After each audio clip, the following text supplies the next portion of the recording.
Play.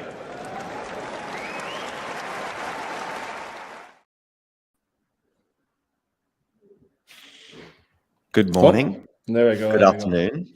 Good evening. Hi, Jack. How are you? Good afternoon, John. I'm good, thank you. How are you? I'm good. It looks like maybe you are in or around a tennis environment. Am I right? No. I'm just at home. Oh, okay. It's just a different room, and I thought I had a chat with you in this room once before when you were working, so to speak. How have you been anyway? Are you all right? Yeah, I've been good. Long time no speak, right? I've just been Yeah. coaching a lot, watching I some know. of the tennis, but not as You're a much as I busy would like. bee. Yeah. You're a busy bee. Have you missed a lot of live tennis in the last couple of months? Yes, quite a bit. quite a bit. I know all the kind of biggest narratives and stuff and what's been going on, and I've been dipping in and out a little bit, but not watched as much as I would like. But honestly, John, there's probably one player who's turned me off of watching live a little bit. Let's not talk about him too much. And I'm just dipping my toes back. I'm dipping my toes back in now. I'm keen to get going again. I feel like I've had a nice... Saying that, I was going to say I've had a nice wee break, but actually it's been quite a shock the last couple of days. It couldn't have been much worse for aforementioned player.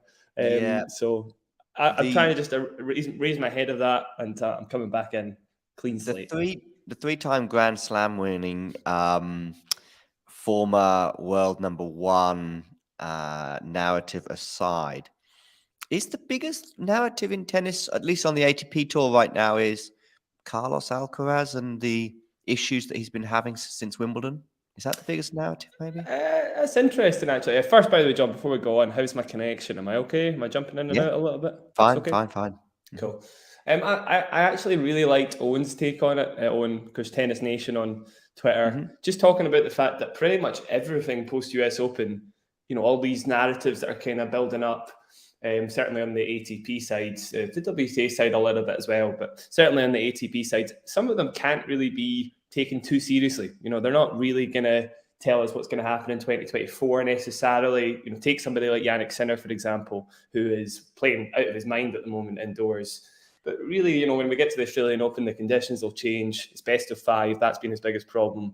There's a lot of I would say certainly Andy is quite a good example as well. Maybe we don't take Andy's form too seriously either, but in general, I would agree with Owen. Everybody's pretty knackered. Paris Masters is always a very weird event, isn't it? Anything can happen. And even the ATP finals, you get pretty not as high quality tennis as you would in the other events. So in general, yeah, I don't know if I take anything. I take everything with a pinch of salt at this point in the year, John.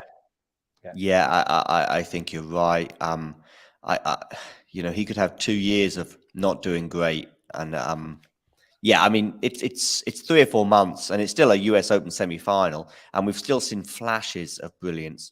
I think there are some things going wrong right now. That doesn't mean it will be long term, but we don't really know exactly what his pedigree is on indoor hard, because post Grand Slam winning Carlos Alcaraz has only had one indoor hard period, and even that was interrupted because he got injured in Paris last year.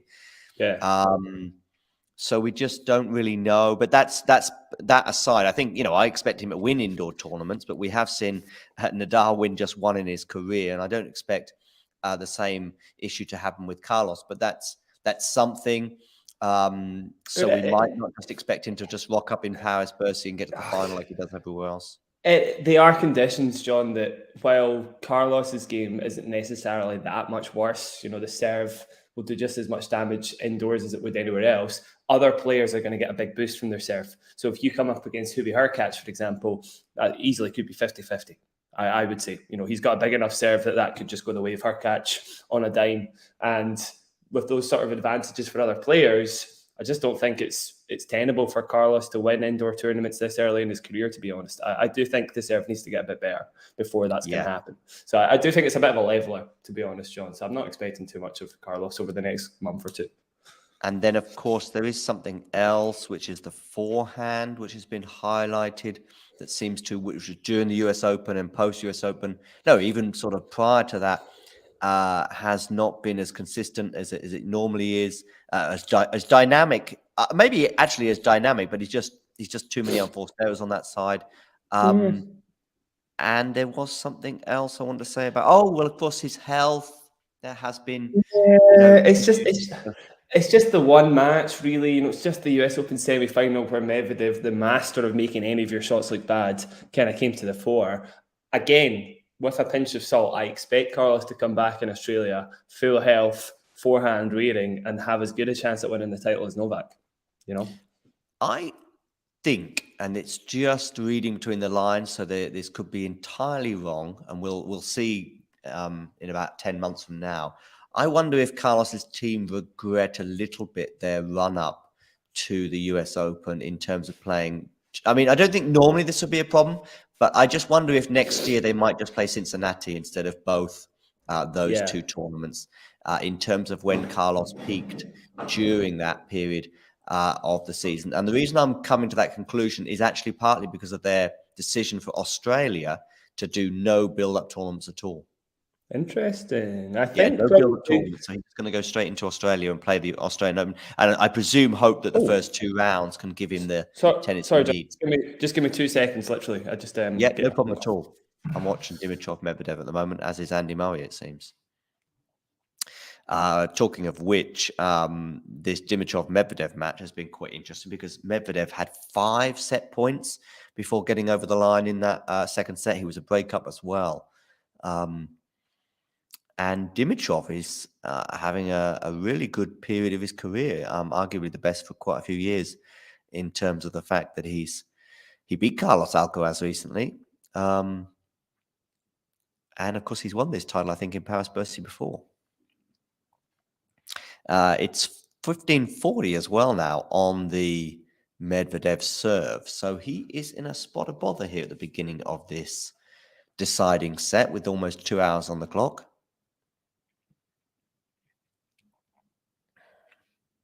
Let's see Medvedev go into the net on his serve.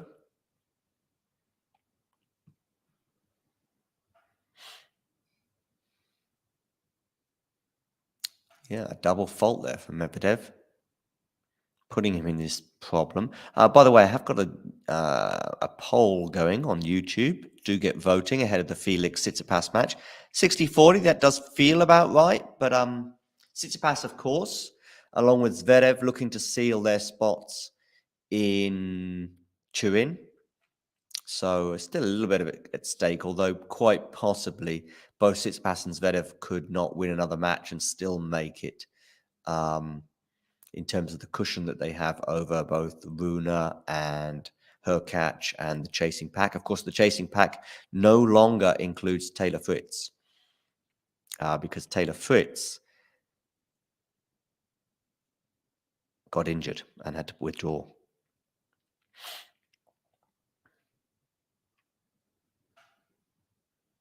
So Taylor Fritz is out of both Paris Bercy and the race to Turin.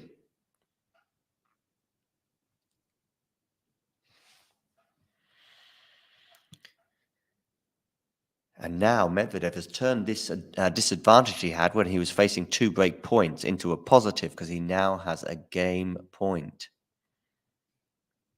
There was one particularly close call that went the way of Medvedev in this 4 points or 3 points, winning streak.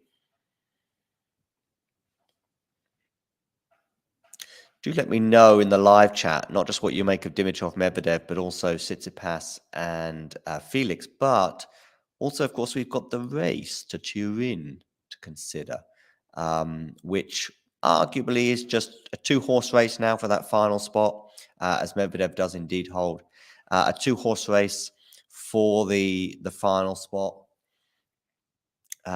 in Turin between Hurkacz and Holger Rune.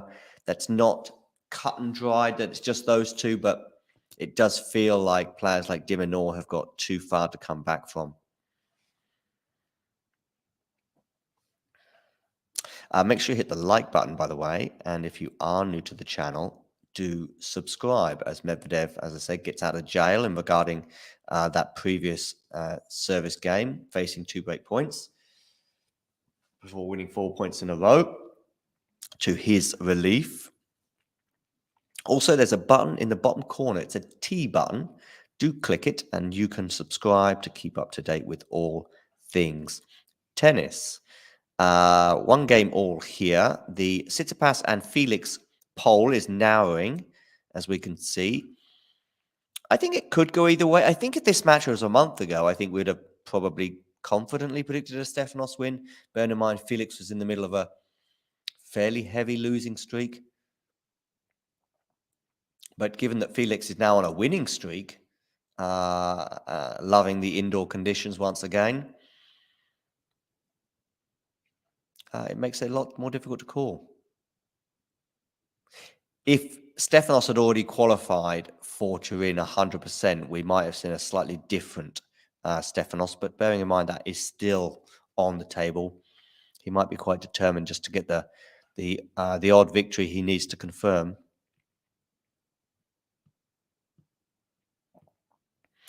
Do check us out, by the way, on social media. So the Twitters and the X's and the Facebooks and the Instagrams at Talking Tennis TT. Give us a follow and a like and all that other jazz on the social medias.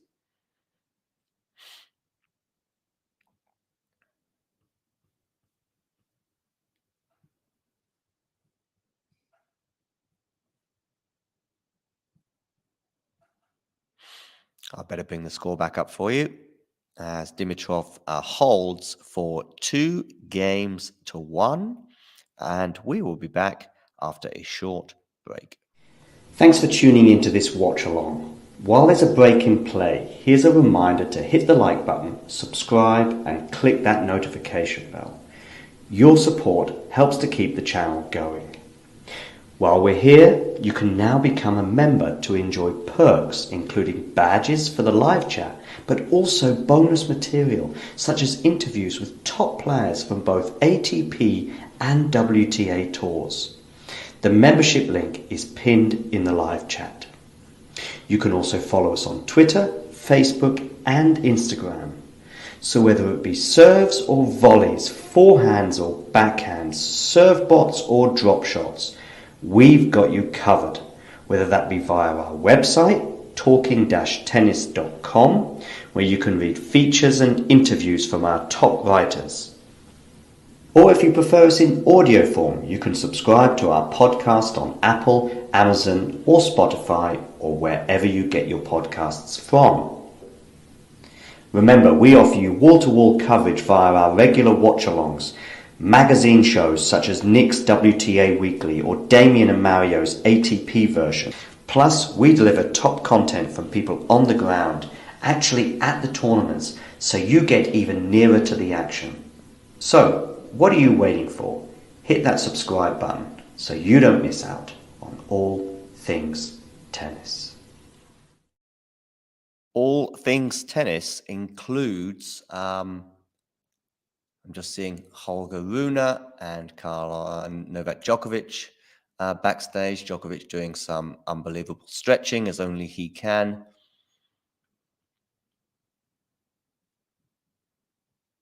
And of course, Holger Rune, a potential quarterfinal opponent. Quite a bit of tennis to play between now and then for both these players. That, of course, though, Djokovic is in action later on today. Holger Rune as well against Dominic Thiem.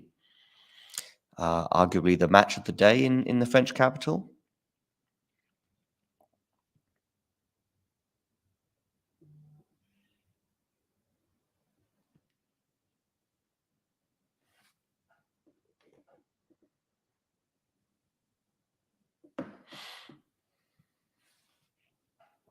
And back here on court right now, Dimitrov and Medvedev locked on serve in the deciding set. Yeah, a lot of enthusiasm. Oh, by the way, this poll is widening a bit now, the gap between Stefanos and Felix. A lot of enthusiasm for Dimitrov and his season. I guess he's been fairly consistent throughout, but I'm just wondering when he last won a title. ATP website. Grigor, did he win a title this year? I can't think of a title he's won in the last year or so, but I'm going to find out.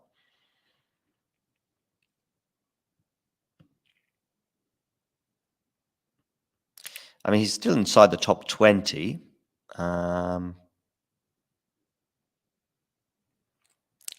Yeah, this year he's not won a title yet, and I think maybe to sort of rubber stamp his unbelievable year, but he's not got much time to do so unless he's going to do it in Paris.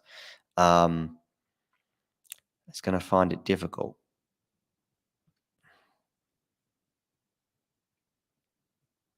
That's the button I need. And let's share this screen with you. So this is Dimitrov in 2023. A 36-20 win-loss. That's fairly healthy. Of course, he lost to Medvedev just recently, 6-4 in the third. So they're having another epic encounter.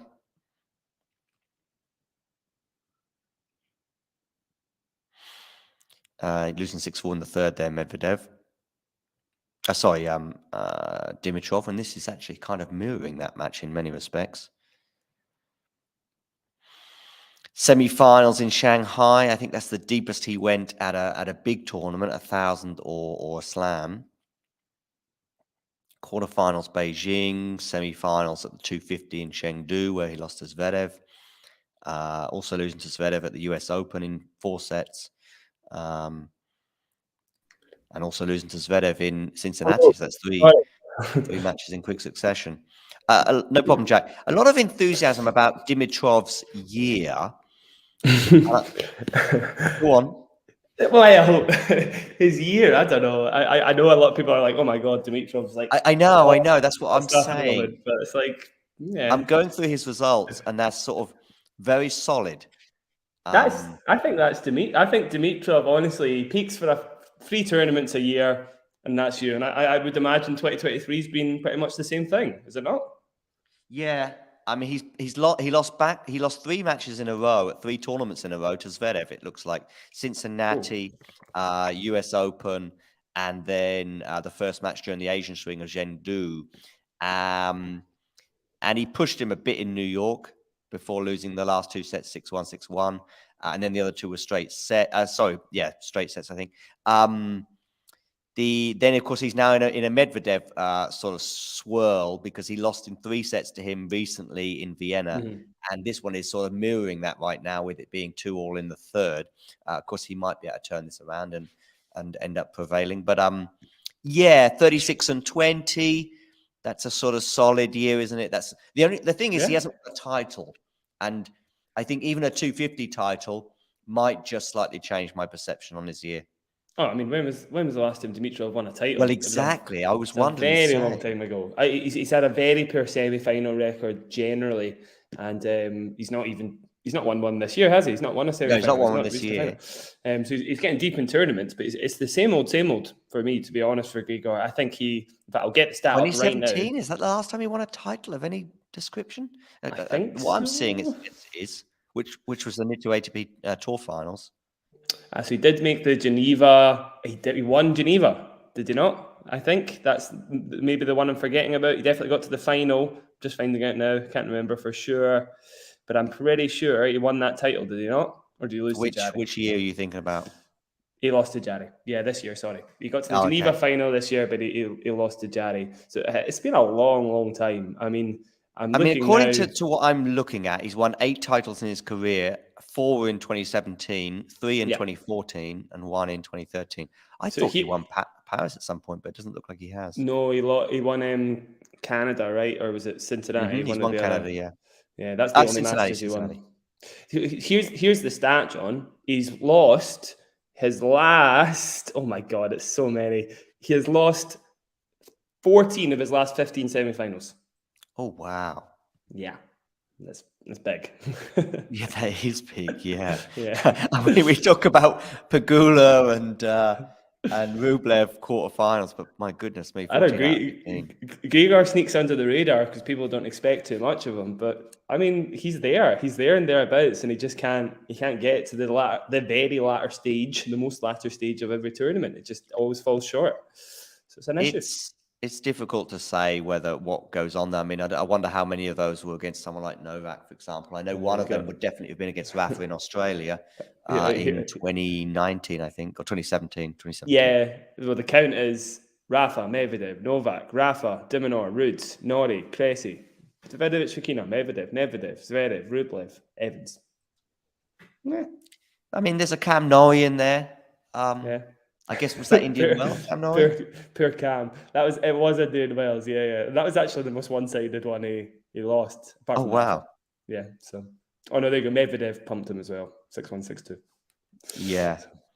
So some tricky, as you say, a few Rafas and Novaks in there, and Medvedev's too.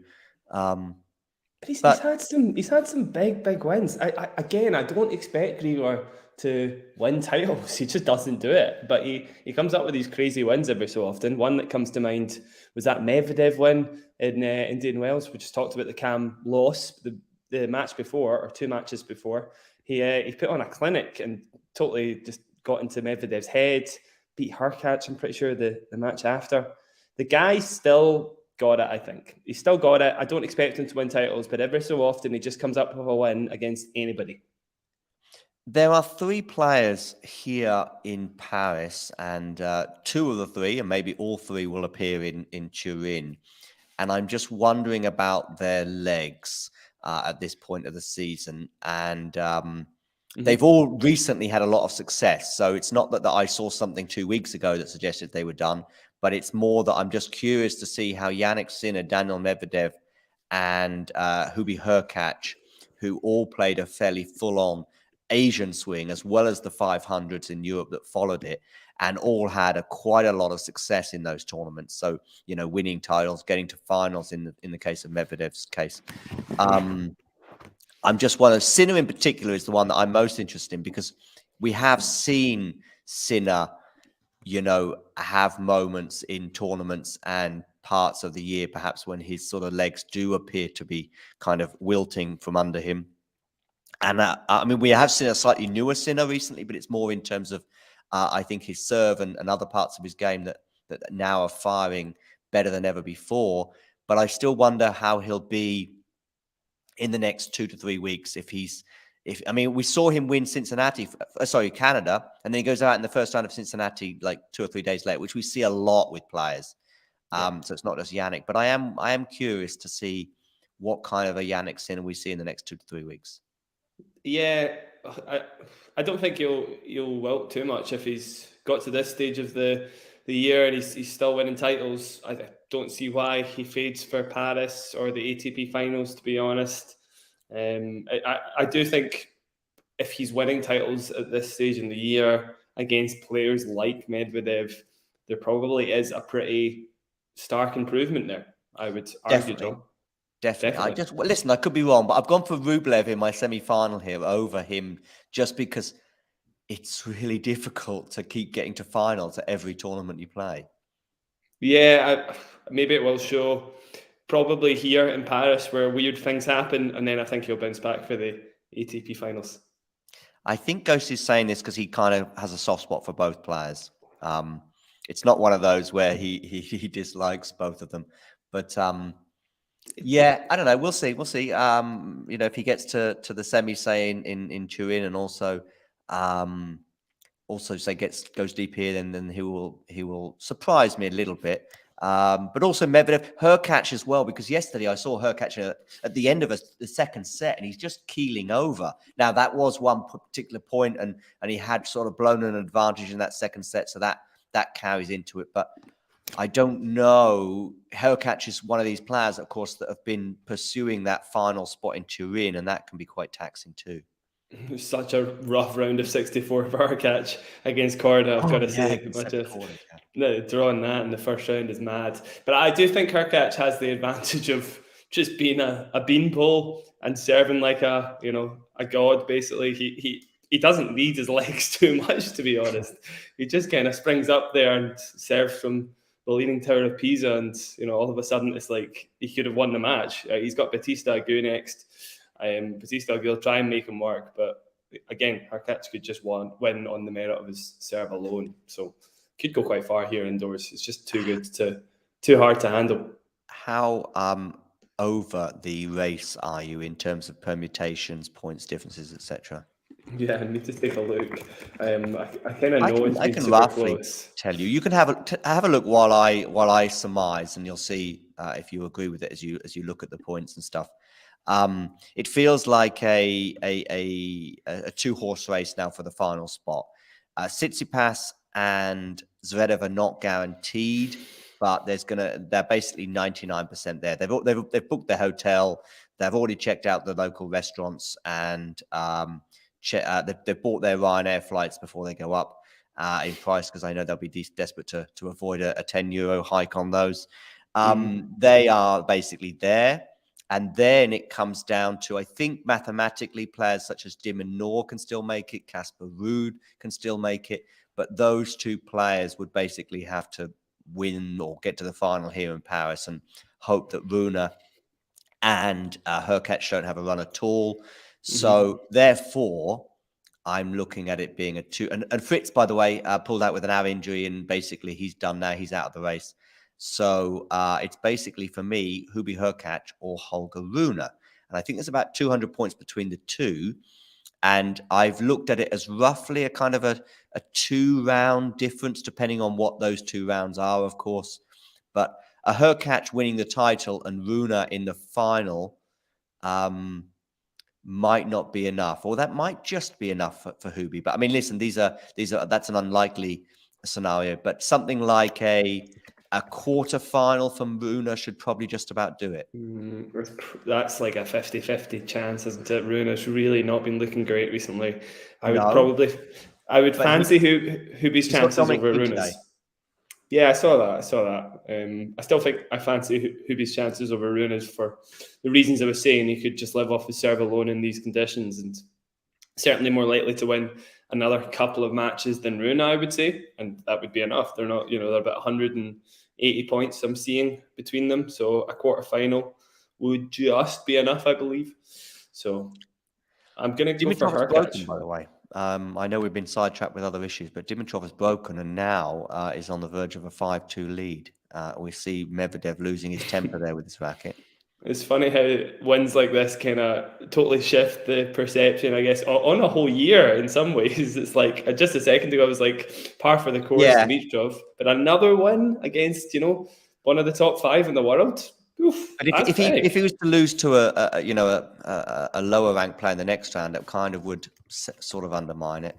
I know, it'd be par for the course. As I say, you can beat anybody and then kind of fades away at the latter stages of the tournament, quarterfinal, semi-final loss maybe. We'll see. Maybe he'll surprise us and it'll be the first kind of crazy run from Dimitrov since 2017. That would be very cool. It would be a good story. Do you like watching Dimitrov play? I do like watching Dimitrov play. Yeah, I would understand if people didn't like watching the kind of slice rallies a lot of the time. But there's a lot of Federerisms there, kind of wait until you get a chance to hit a forehand. And it's very flashy. He's got a very good on-the-run forehand as well. Always comes up with something, doesn't he? Like every match, he's got some sort of hot shot going on. So yeah, pushed. Well, as much as anyone can push Novak in Australia, he was the one who was probably should have won the first set against Novak, and then that would have been an interesting match in Melbourne this year. That springs to mind the tie-break. I think there was a volley at the net that he should have put away. And of course, Ghosty here reminding us about the match he had with Molchan in New York, one of Ghosty's favourite matches of the year. I posted in the WhatsApp group yesterday positing some best women's matches of this year. It's a bit trickier on the men's side, I think. Yeah, I would agree. I think that was Ghosty's match of the year, right? He was talking about that. He's still talking about that. Yeah, he'll be still talking about that in 10 years from now. It was his match of the US Open anyway, I remember that. Yeah, it's a little trickier on the mid side. I think the obvious ones certainly spring to mind. Like the Wimbledon final was definitely up there. I really personally enjoyed seeing Medvedev beat Carlos in the US Open. I thought that was a really fascinating match. Cincinnati final, there's definitely good ones in there, but I'd have to have a proper think. There's nothing that certainly the slams in general, not to be a Debbie Downer, but the slams in general were a little bit, under par. I would say definitely, When you look at the finals, I mean, with the Wimbledon aside, you had the other 3 were all fairly one-sided affairs. In fact, I don't think Novak dropped a set in the other 3 finals. straight sets in all of them. And Yeah. I made a point of that, but I still stand by it. If you're winning in straight sets in the final, three out of the 4 as well. I mean, it's just a shame, isn't it? The Alcaraz win was just amazing. Even if Novak had won, it still would have been amazing. It's just super fascinating from start to finish. You didn't know what way it was going to go. The other 3 were just deflating. And I think the semi-finals before that, I can't remember many, apart from the Medvedev one I just mentioned, that were that interesting either. It's a shame. Right. Yeah. Agree. There's a couple of my Molchan Dimitrov equivalent, I guess, would possibly be at the French Open. Altmaier against Yannick Sinner, I thought was just really cool in so many respects. It was on a knife edge. You had a slight underdog, I guess, against a slight favorite, and the favorite kind of coming back, and so you think, okay, he's going to end up getting over the line, but he couldn't. I think Altmaier was up a break, and I think he might well have ceded that advantage. I think there were match points that came and went. And then there was the fact that Altmaier, the underdog, did end up winning it in the 5th set. But the emotion from him winning I'm going to say 2nd round, although it could have been 3rd round of the French Open, was just incredible. Yeah. Seeing him on his knees, in tears because there's a lot of players on tour that probably won't win a Grand Slam. And I don't think it's the craziest suggestion to say that Altmaier won't win one. Well, I just love that. I love that one. So that's my sort of hipster choice for match of the year. That was good. I remember that one really well. And I remember the match points actually being really well saved. Like, Sinner didn't play them that badly. It was Altmaier that had to come up with something really, really good. He's a good player to watch, Altmaier. Some very crazy loopy shots, but actually they're very effective. And I imagine live, it would just look like he's playing on a trampoline or something. Honestly, he's really good to watch. So I definitely put that up there. I'm trying to think of another kind of obscure one that sticks out, but I'd have to rack my brains a little bit, John. There was another one in Paris. Oh, yeah, Cerundolo against Rune was pretty good at a similar stage of the tournament. Just seeing Rune kind of having physical issues and get through it. There was a bit of controversy in that one with a double bounce as well. And every point mattered in that match because it was so close. I love, honestly, all the kind of hipstery Medvedev wins kind of come to mind. The ones where you wouldn't expect him to win the match. And so, like, Rune Medvedev wouldn't be everybody's first pick. Oh, yeah, French, it's a Rome final, yeah. Yeah, I loved that. It was just really, really cool to see how Medvedev managed to make it happen. It's fascinating stuff to see him come through a win against Rune, who was played amazingly on clay. And Medvedev, the man who hates clay, came up with the wins. It was so good. Yeah, still not over that. There's some interesting comments if it goes like so. Marozsan Carlitos, I think as a story and a jolt, that would be up there. And the performance of Marozsan was out of this world. The only problem with that is sort of having it in a matches of the year, and I think it was straight sets, becomes more difficult. Sort of argument to make, and but I get it in terms of the storyline from that Marozsan Carlos match. It was probably the sort of surprise of the year. He did play. He played really well as well. To be fair, it was mega exactly, yeah. And it was really good from start to finish. He has reminded me with the Hubie Koch match there that Kokkinakis Murray, of course, was at the start of this year, and that's got to be right up there for me. That could be the match of the year for me, actually. Not Diminor, Murray the day. No, it was a roller coaster, but I'm teasing. Not particularly fun to watch. No. I only caught it from 5. I saw on Google that it was 5-2, and I thought and so a double break. I thought, oh, okay, this is interesting. By the time I actually sat down to watch the conclusion, though, it was 5-4.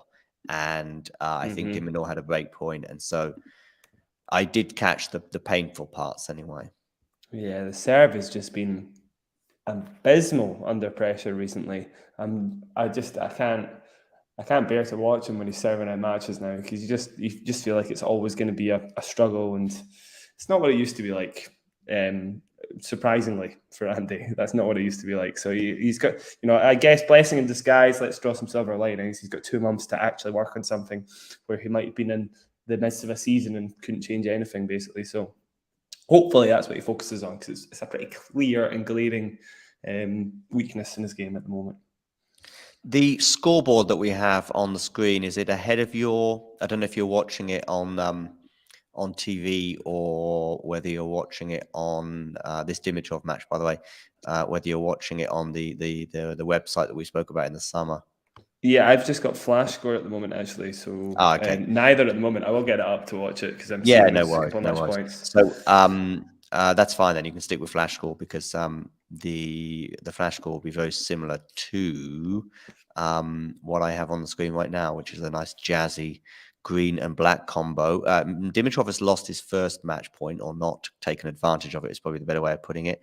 Ghosty's talking about Andy's racket smash from the other day, and yeah, I've never done it, but I've been in that mental turmoil of seeing advantage slip and just not knowing whether to attack, not knowing whether to play it safe.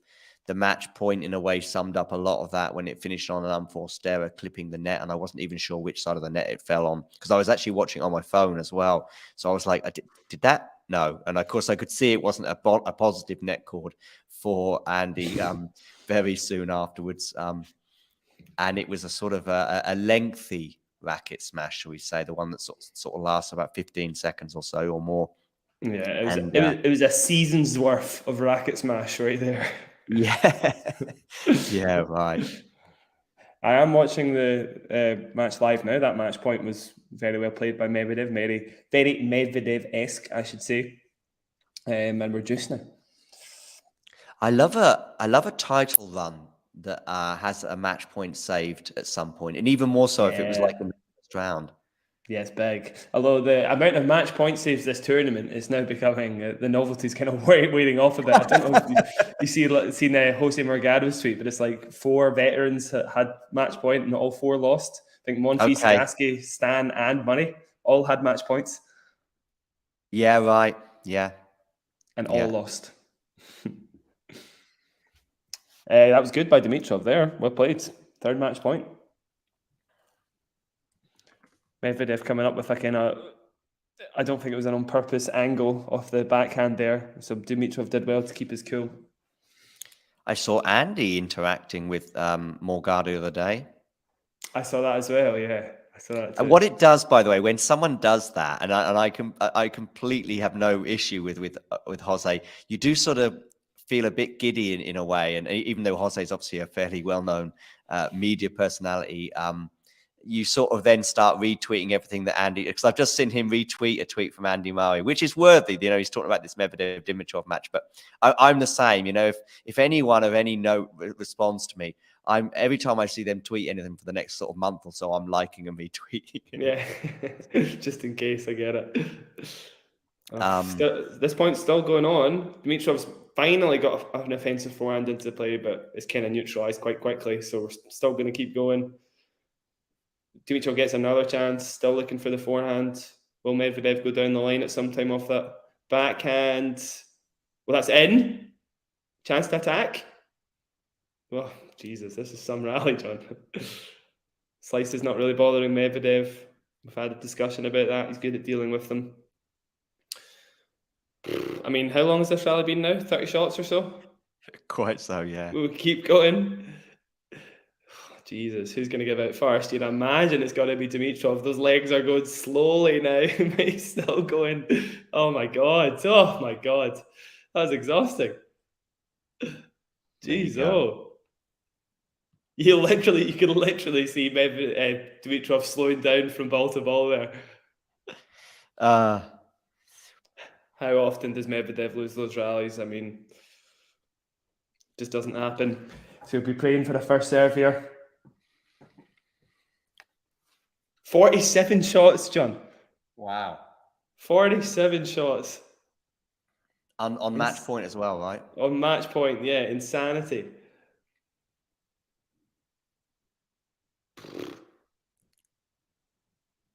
Gotta love that.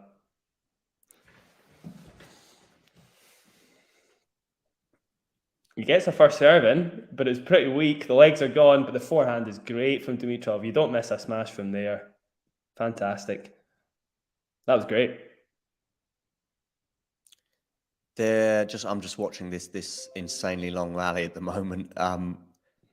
There were two moments when I thought Medvedev had sort of lost the point. One was when he went dangerously close to the right-hand side tram line as I look.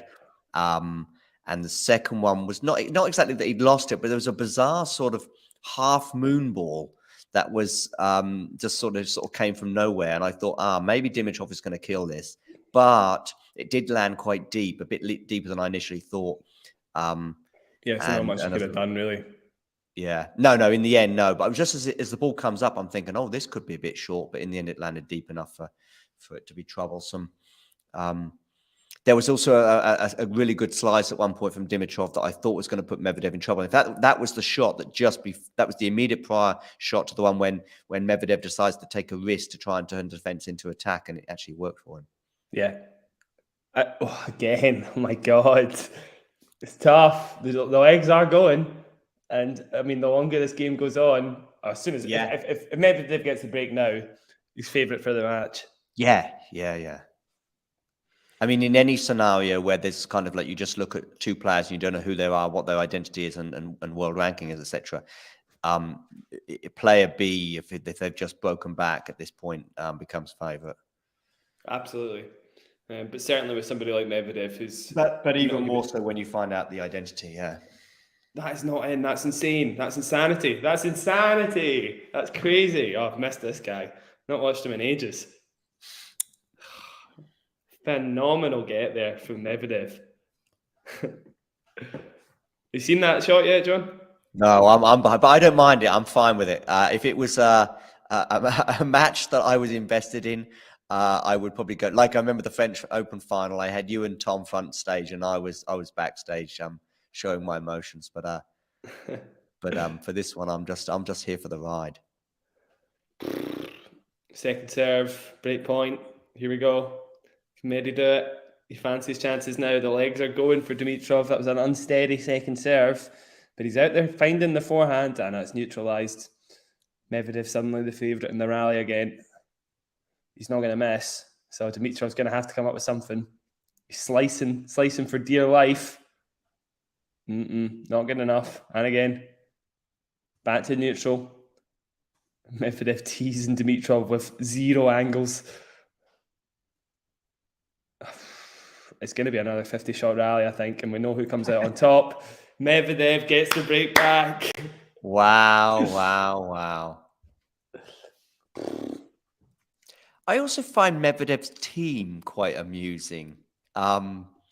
There's something with this triumvirate. I say team, I'm including his wife in this triumvirate of Medvedev, coach, and wife that all amuse me in equal measure, because his wife remains fairly passive, except during Medvedev's on-court speech, when she'll be a mixture of giggles and shaking her head. Kind of, oh, Daniel, yeah. So that's the wife element I wanted to highlight. And then, of course, there's Gilles Zavado.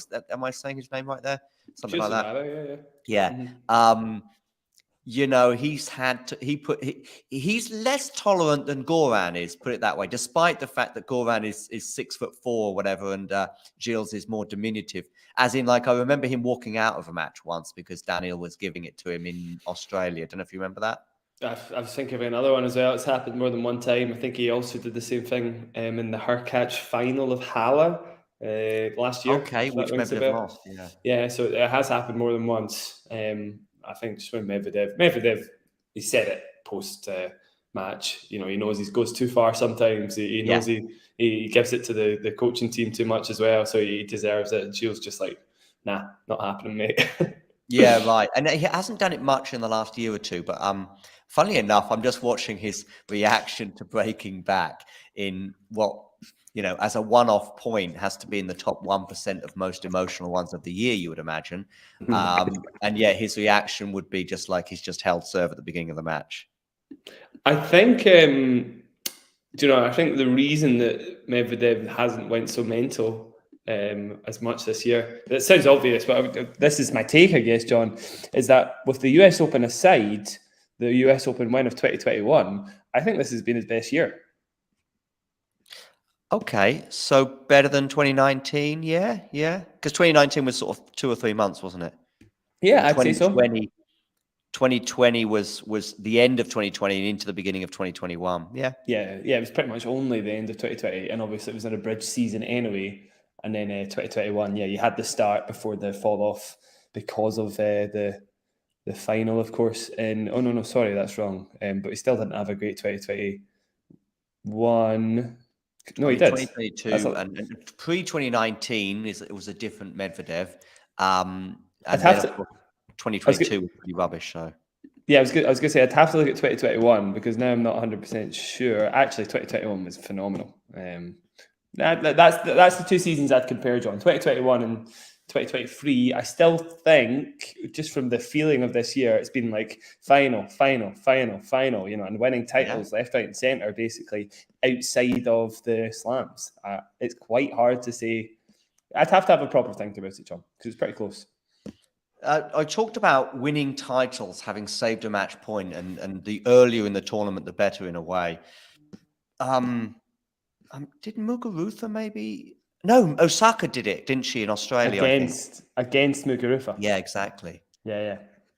And maybe losing a set 6. Did Muguruza lose a set 6 love and go on to win the French Open one year, or am I getting confused there? But again, if you lose a set 6 love like in the opening round and then go on to win the tournament, it doesn't have to be a Grand Slam. It can be any tournament. I think that's quite a niche one as well. But the match point one in particular, I can only think of that Osaka one in recent years, but there may have been others.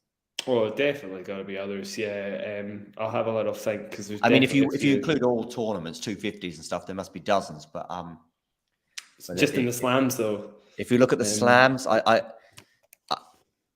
I mean, I know it's a 500. I know that Rafa had to save a match point in the final and then win Barcelona, and that is epic. Especially, it's also a good net. If you get a good net cord like Rafa got in that final, that adds gravitas, even if it was the final. But yeah, it's even better if it was a first round at a slam from someone who got a net cord on match point. Then that's ticking all the bingo boxes.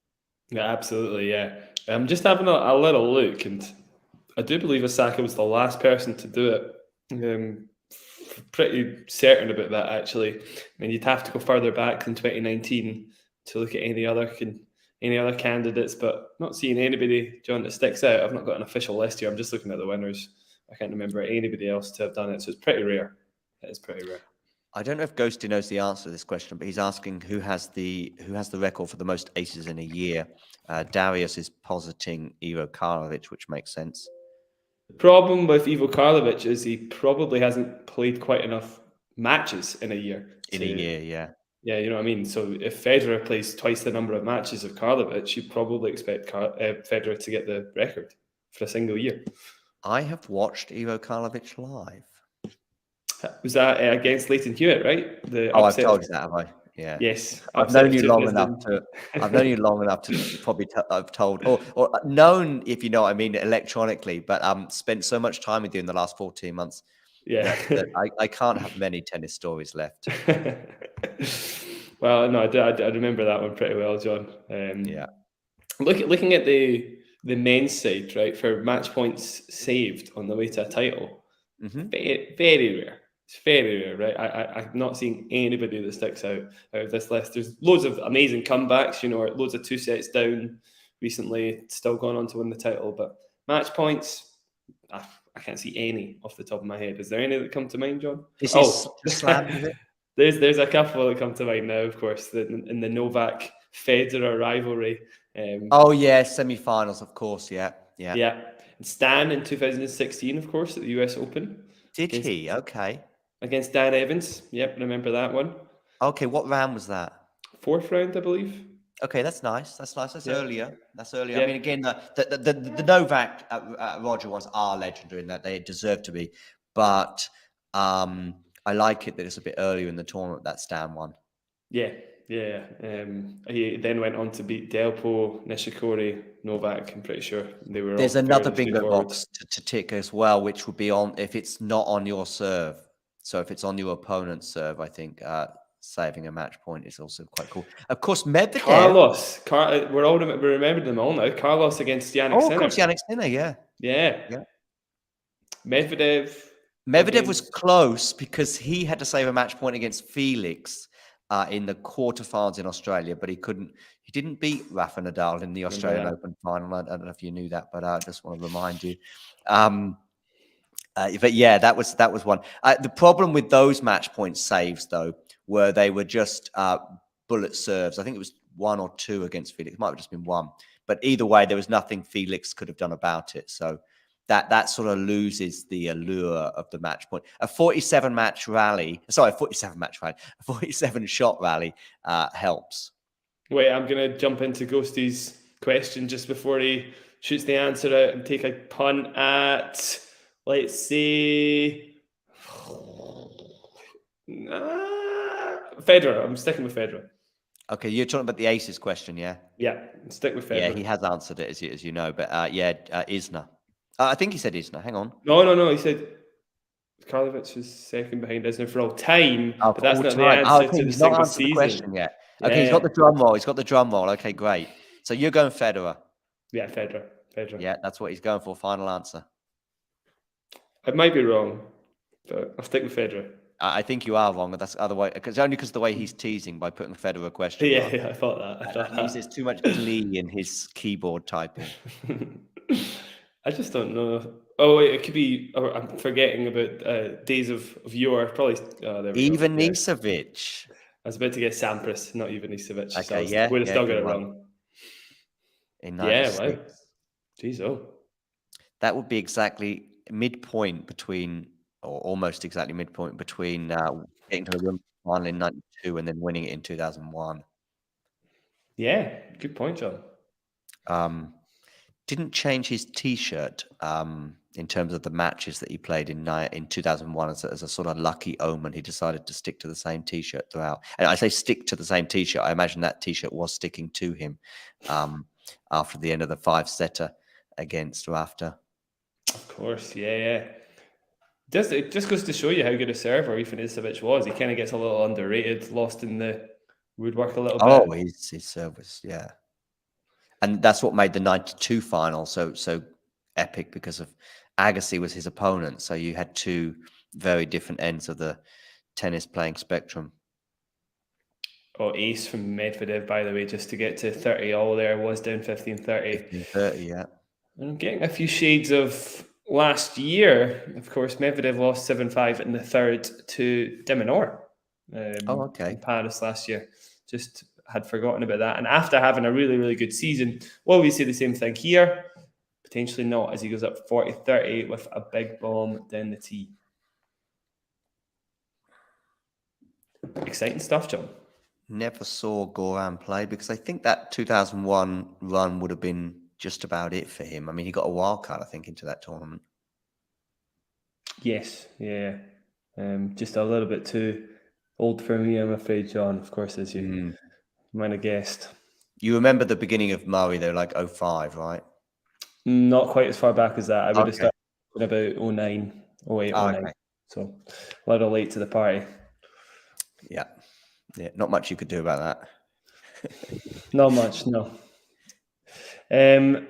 This is interesting now, John. We are another match point for Dimitrov. And I find it really odd because I honestly think on paper Paris should be the perfect conditions for Medvedev's game.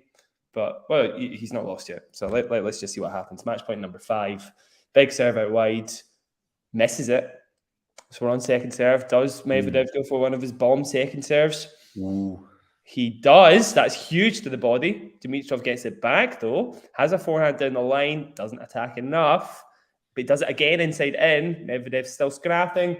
Dimitrov pushes the ball wide by a few hairs. I think that's 4 match points come and gone. 5. Oh, 5. Yeah, according to the stats there. Just popped up with match point number 5. again, goes to, I suppose, it depends how many matches these players play, right? Because obviously if you've got somebody who's winning more matches than the other, then they're probably statistically going to have more aces, right? Yeah, more matches in the season and so on, yeah. So even though Kevin Anderson's 2017, 18, 17, those 2 seasons were pretty good, he probably still didn't play quite enough matches to beat Ivanisevic. Yeah. Match point number 6, John. Medvedev with a massive serve out wide. Saved. Medvedev is such a tease. It really is, honestly. Just number 3 in this game. The 5th match point, which I'm just seeing, there was a slight misjudgment, I think. Or maybe I'm being not generous enough to Medvedev, but I thought Dimitrov maybe didn't quite judge the return that well. So it ended up becoming a body serve when I think he could have had a slightly easier forehand. But I'd have to watch it again. Maybe it was right down his throat, but it felt like he could have moved a little bit better on that return. Yeah, potentially. Well, it's a lovely forehand down the line from Dimitrov. Not quite enough to win the point, though. Medvedev still scrapping and eventually gets the unforced error from Dimitrov. Good rally there.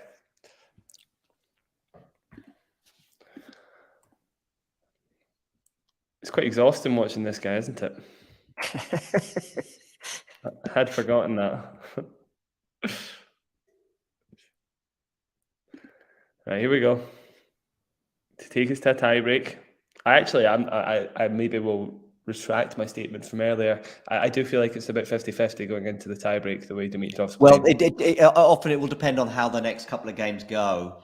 I would still go towards Medvedev, but yeah, it depends on your eyes and what happens in the next couple of games as well.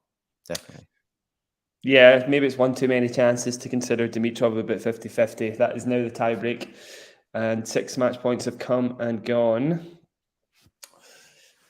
However, he's playing well. He is playing well. I'm not seeing too many nerves or anything. It just looks like the legs are going a little bit. But I suppose in that scenario, you would fancy Medvedev. Medvedev can play without legs better than most players. Yeah. I mean, some people might say he's built a career on playing without legs. Yeah, exactly. Yeah, I would agree. He has talked about that a number of times. It's like he can be absolutely exhausted on court, but yeah, remember that time with the cramps in somewhere in North America? Might have been Miami. I can't remember. Yeah, when he actually he managed to win a match, maybe yes, with 1 or 2 games when he had cramp. Who was that he beat? That's annoying me now. I'll come back maybe, but yeah, I know exactly the one you mean. He barely could move. He was like at the end of the match, right? I mean, Sebastian Baez managed to do a Taylor Fritz against Taylor Fritz. In other words, lose to an opponent who had an ab injury. Albeit it was probably 2 games rather than 3 sets when it happened against Rafa in Wimbledon. Well, we're seeing a bit of a Medvedev meltdown towards the camp there. Some words. Oh, the words that we were just talking about. Yep. They are remaining pretty steadfast in their support, though, not taking it too personally. 2-0, though. Dimitrov in the rally in the 3rd point of this tiebreak, and he wins it as Medvedev pushes the ball wide. So we're now 3-0. Ooh. Too many breaks. I think we're getting a little Hawkeye replay of this, but there's no way Medvedev made this one. Medvedev was vulnerable throughout that set in a way in terms of his serve. He saved so many match points, but he was also a double. He saved 2 break points, I think, in his opening service game as well. Oh, really? Oof. Yeah. He's not getting too much out of the serve compared to Dimitrov, who's just blasted one out wide, and Medvedev pushes the return long. So we're now 4-0. We did, of course, see Sebi Korda up, Hubie Hurkacz up 5-0. No, the other way around, sorry. Sebi Korda was up 5-0. It went back to 6-5, 6 points in a row for Hurkacz, and then Korda eventually won the tiebreak. So never say never, especially against a player like Medvedev. Great serve out wide, though, and a lovely little touch in the net. A bit of serve and volley at the perfect time, John. The playbook against Medvedev in the juice court. Oh, he's raging now. Medvedev is raging. 5-0. Yeah, he's going to have to pull the cat out of the bag again. But I don't think there's any cats left. No, I don't. I was about to say the same thing. I don't think there is any cats left. I don't know if that works, but anyway. Lovely serve out wide from Medvedev. Not enough, though. Oh, no way, Oh, Dimitrov got that back. Fantastic shot. Oh, this is some rally. That was amazing. Great little 1-2 there from Medvedev to 5-1. Keep himself alive. And the change of ends. Whew. This is an exciting one, I gotta say.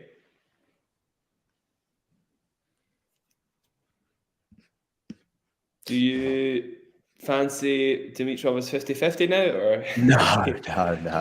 You give him the favourite? Yeah, of course. Yeah. But listen, if even if Dimitrov still goes on to win it, but if Medvedev gets to say 5-all or 6-all, then it would still be fair. It would then elevate itself into the sort of matches of the year conversation, perhaps.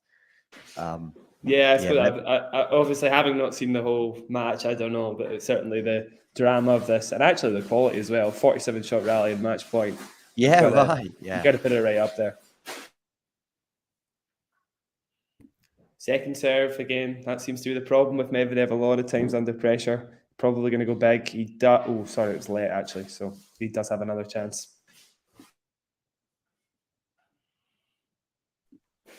No, not good enough. Dimitrov too keen to find the forehand there. Gets jammed up trying to find that one. But 5-2, too many breaks. Verbal outbursts aside, a grumpy Medvedev compared to a content Medvedev, there's not a lot of difference in his demeanor. Yeah, I'd agree. And also in play, generally, well, there's a few times we've seen him sort of spiral, but generally he can still find the same quality in the rally he plays. Doesn't tend to affect his unforced error count. Yeah, he's huge in the world. That's huge. That is huge. That's a really, really good point from Dimitrov there. There we go. Some match points. More match points. It's getting challenged again, but obviously it's live, right? There's nobody calling the lines, so yeah. 6-2, 4 match points. Another 4 on top of the 6 we've seen come and gone. Yeah. I doubt we'll get to the 10th, though. Never say never, John.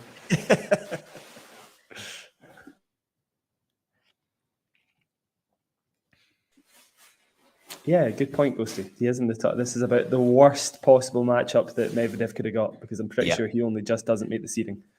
Yeah. Lovely, lovely, lovely serve and volley. There we go. The serve and volley. Medvedev's having a lengthy chat with Dimitrov at the net. All seems to be in jest, as always, to be fair. But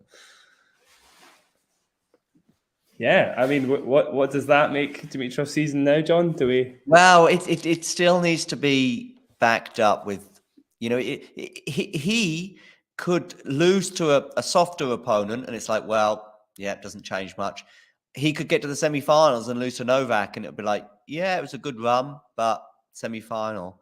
So what I'm saying is I think he has to get to the final or even win it to really make me rubber stamp his unbelievable season that some people are suggesting. Yeah, let's just remind the audience of the stat I said earlier. 14 of the last 15 semi-finals lost.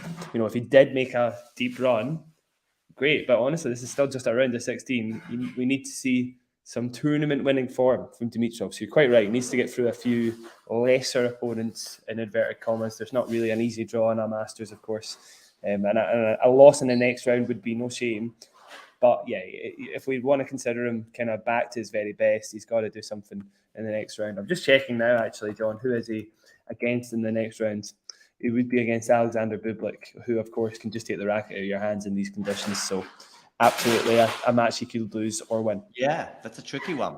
I mean, he's going to have to back it up, basically. That's the thing. Carlos, he beat Carlsen. I think he lost his semi-final in Shanghai. I'm pretty sure the Carlos match was a quarterfinal. Yes, it was. Yeah.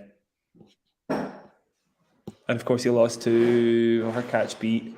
Oh my God, blank. Who did he beat in the Shanghai final? John. Racket beat not Ben Shelton, was it? Who did he beat in Shanghai? Oh my God, what's that? Rublev. It was Rublev. Yeah. So it was Rublev that beat Dimitrov there. Either way, the point it was Rublev that beat Dimitrov there. Either way, yeah, he has one good match in him a lot of the time at these tournaments, and then tends to fade a bit. So maybe if he gets to the quarters against Hubie Hurkacz, I wouldn't be surprised to see Hurkacz get through there. Let's not slander him though. He's done really well to put a few matches like this together. It's been a fair while since we've seen him sort of win multiple top 5 matches in the same season. So, in isolation, he is having a great year. It's just kind of still same old in terms of the end result, though. Hi, Anastasia. I don't think you've met Jack before. We've met before, Anastasia. Oh, you have you? Yeah. Mm-hmm. Oh, let me turn down the match here. You can't hear my TV, right? Nope. I don't think you can. Okay, cool. Excellent. Hi. Morning. Are you happy with that? You like the Dimi win?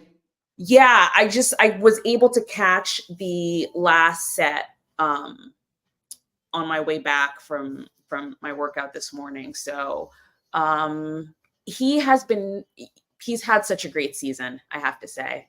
Ever since he changed. We were sort of discussing that with a little grain of salt, perhaps. We just. Oh, what's the grain of salt for you? Needs to win something, whether it be a 250 or. Yeah. Yeah. I get it though. He's had some great moments and an unbelievable consistency. But on this one, it pains me to say it, but I think I might agree with Jack. Same old, honestly. He can beat players like this all the time, but at any point in the season, you're just like, oh, that's Dimitrov peaking again for a tournament, But then out in the semi-finals, most likely, he'll want to capitalize on this. I would imagine he would be pretty upset if he lost in the next round and wouldn't just take the consolation prize. Yeah, he gets Bublik next, which can always be a sort of tricky, who knows what sort of. Here we go then, Jack and Anastasia. Somebody I saw right the other day, but it might have just been without thinking. Somebody said, "Oh, Bublik's had a bad season," and I thought, "No, Bublik hasn't. He won a 500, so that's a better season than Dimitrov, for example. He's won a 500. He's won 3 titles this year. Has he won 3? Is he in total? Yeah, I don't know who said it. It was just a response on YouTube. Let me look them up. But he's won 3 titles this year. Yeah, oh my God! Wow. Yeah, of course he won it. He won probably the hardest 500 of the year. Halle, he beat Chorich, Struff, Sinner, Zverev, Rublev. That was an insane run. And he won Antwerp as well. I can't see the third, Anastasia. It might just be the 2, I think, unless there's one I'm missing on the stats here. But there's no taking it away from him. He just started the year with that, what was a 9-match losing streak, but since then he's been pretty good. Yeah, it was just a YouTube video response, and they are often worth ignoring. But that one I was like, "What, really?" So you said to me, Bublik's year or Dimitrov's, then 3 titles. I mean, you can go out in the first round of every other tournament. You've won 3 titles. Mm-hmm. Yeah, I do. Yes, definitely with the 2 titles. I can't remember what the third one is. 2 titles, yeah, well, what I'm thinking of. But anyway, if it's 2 titles, that's definitely better than Dimitrov. But I just didn't even expect anything based off of last season with Grigor. I was like, which is weird because he's not at the age of retirement, but I was almost thinking, is he going to just slowly wind it down kind of thing? But he changed his coach. He changed his, sponsors this season, and he's just been playing better. And I think he's just been knocking on the door a little bit more than usual. I think that's the point. Yeah, true. Yeah, and doing well. I really didn't think there was a part of me. It'll be interesting to see how Sinner plays today, because there was a part of me thinking Medvedev and Sinner coming from their final in Vienna, how would they stand up to sort of the rigors of it? Because they are also both at the ATP finals. Will they be able to go through this tournament and then go through that? But I still thought Medvedev would win this match. Yeah. you know, going into it, I was giving him the extra edge. So it's great to see Dimitrov pull it off. And just in terms of must-watch TV, tennis-wise, I'm adding this matchup to the list. You know, I was going to say you and Andy Murray. Huh? You and Andy Murray. Andy Murray tweeted the same thing. Oh, nice. Oh, let me go look that up. But it's I think it's just really, really fun. It's very similar actually to the match he played maybe against Zverev at the US Open that he lost to him there, and here he just found that extra edge. Yeah. He won the first set, and then the second set was tight as well, wasn't it? Yeah.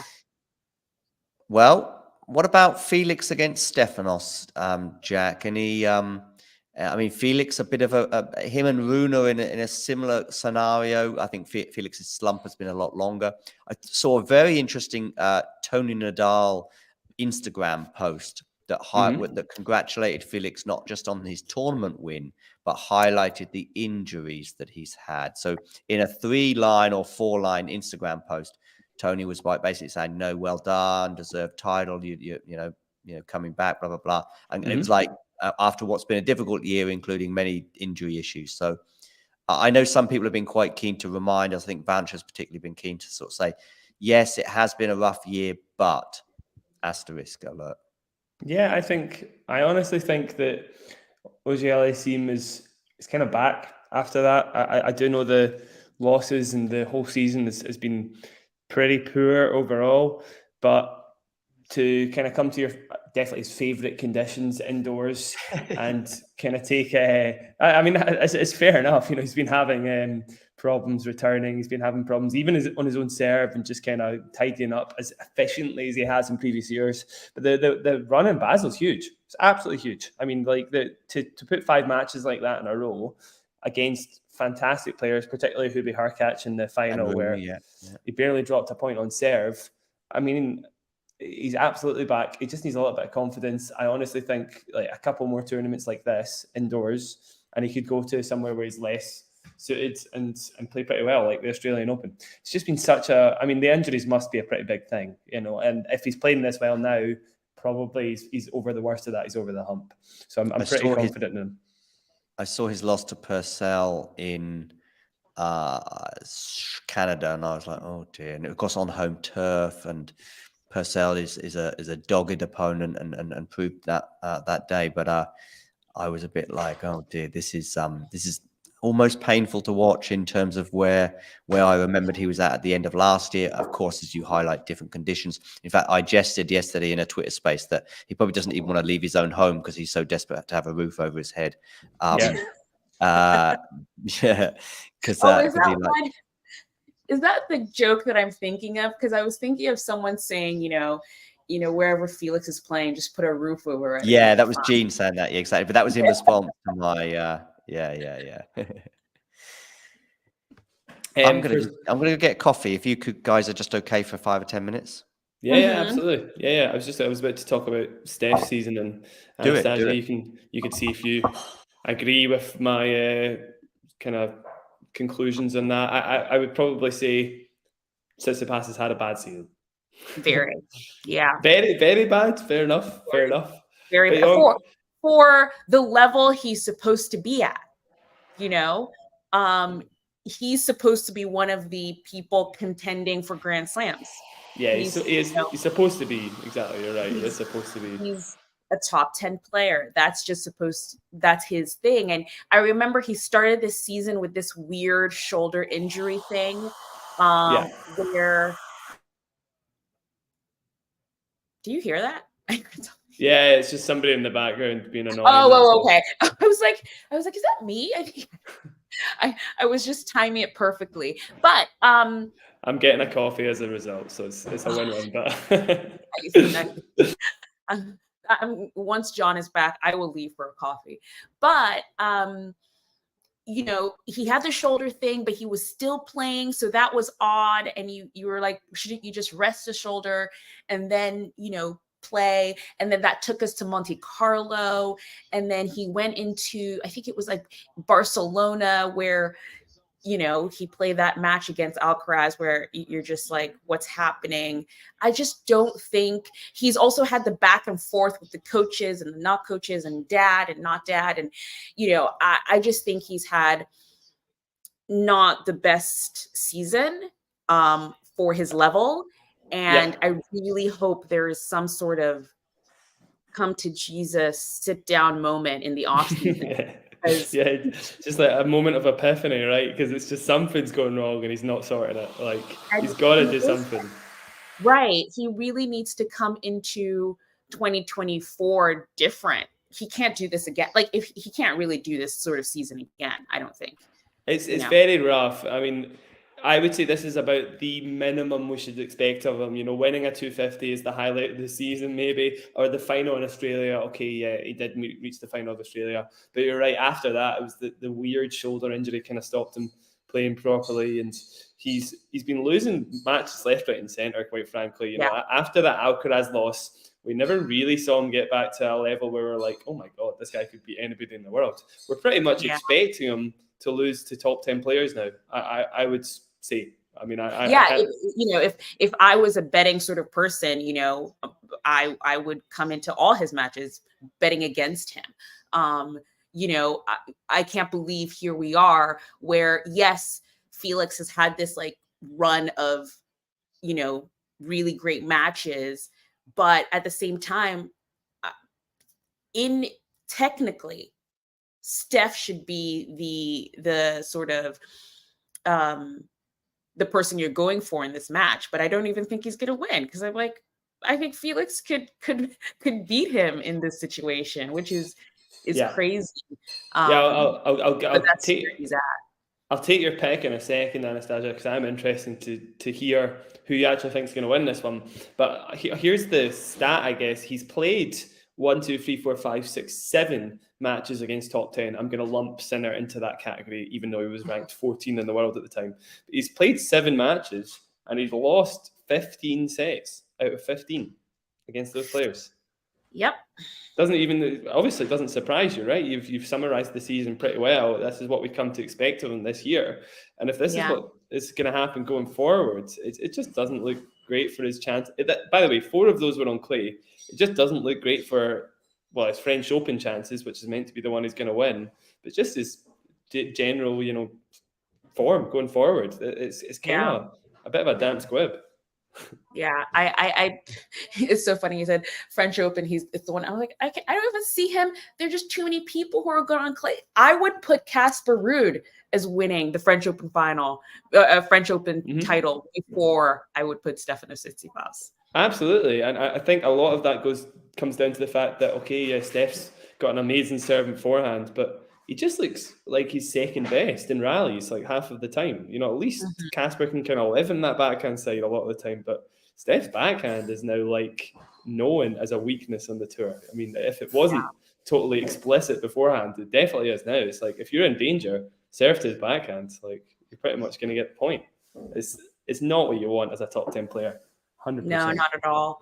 I would say his matches in Vienna, I know he lost to Medvedev, but he seemed to have a little bit more of a fighting spirit. I think that's also just been my thing with Tsitsipas, because he just seems, he doesn't, I think saying happy to lose is a little strong, but he's been very unaffected by losing. You know, he's just like, well, life is beautiful and there are butterflies everywhere. So, oh, well, I lost a tennis match. And you're like, are you an athlete? Like, what's happening? What's happening? So he seems to have a little bit more of a fight in Vienna. So hopefully he can bring that to this match. But Felix, FAA, is also really, really in good form, feeling himself in the indoor conditions. And that's going to be something to beat. I do think that Felix is the favourite in this one, to be honest. Okay. It's maybe like 55-45. I just think, though, when Auger Aliassime is on form indoors, he's just really, really difficult to break. And as I say, against a player like Tsitsipas, whose return is like second rate at best, he'll just go into the backhand when he's in danger. And he can just keep doing that over and over again. I still think probably we'll see a tiebreaker too.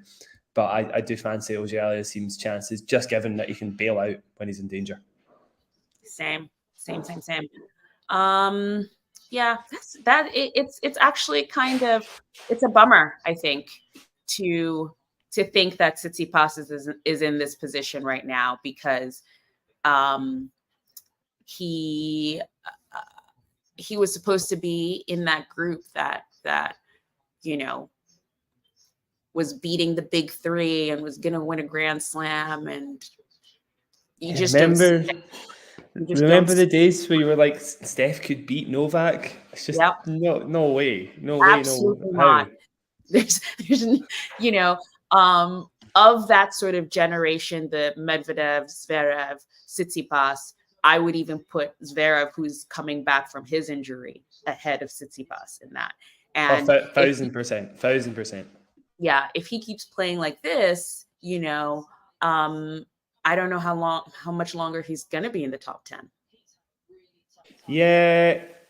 So the other side of the coin is, if you want to draw positives from Steph's season, which is quite difficult, but there'll be Tsitsipas out there that are like, well, you know what, he's been to semi-finals of this and that, and he got to the final of Australia, and actually those results do probably prop you up into the top 10 pretty consistently. So probably, yeah, if he did fall out the top 10, Anastasia, there'd be really, really big problems. But I do think he'll remain in the top 10, just based on the fact that he does tend to get to semis and beat players, enough just to keep his ranking afloat. But I would still argue that it's not what he expects of himself. 46 wins in the season, but just winning to the best players consistently over and over and over. It's not what he wants, for sure. Yeah. I'm just trying to see,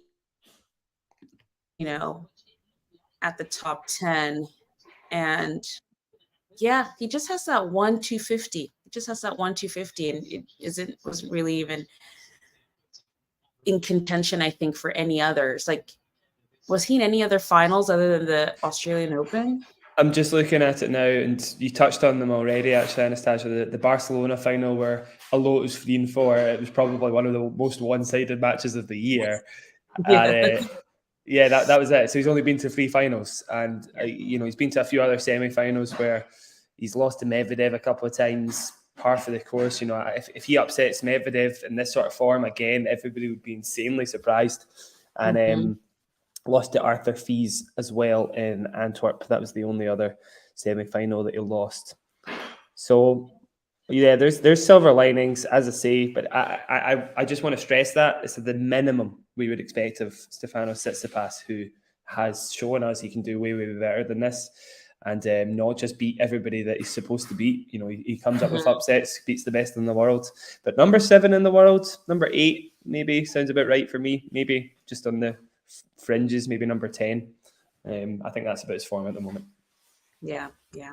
So I have a thing right now with coaches and coaching, and who do you know anything about Felix's team and his coach? They showed him on, and I didn't know who he was.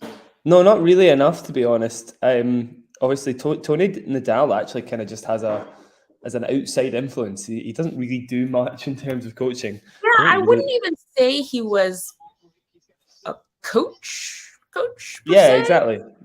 Sometimes you just have these kind of hype men who will come up with kind of various tips and bits to help you out. But no, you're right. It's weird because he is listed on Tony Nadal is listed as his coach on the ATP website, but I'm like, I don't think he's actually coaching. No, not really.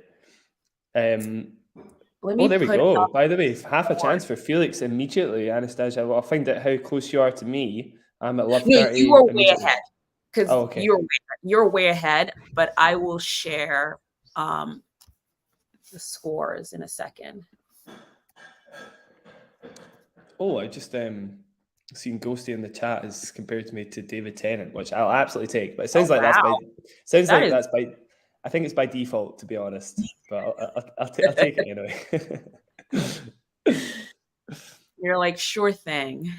Yeah, why not? Second serve, love 30. Felix with a forehand return, immediately bullying the backhand of Steph, who does manage to get a forehand into play, however, so he might still be alive here. But you fancy Felix's chances if he can get to love 40 here. Again, bullying the backhand a little. Steph staying alive. Okay. We are at 15:30.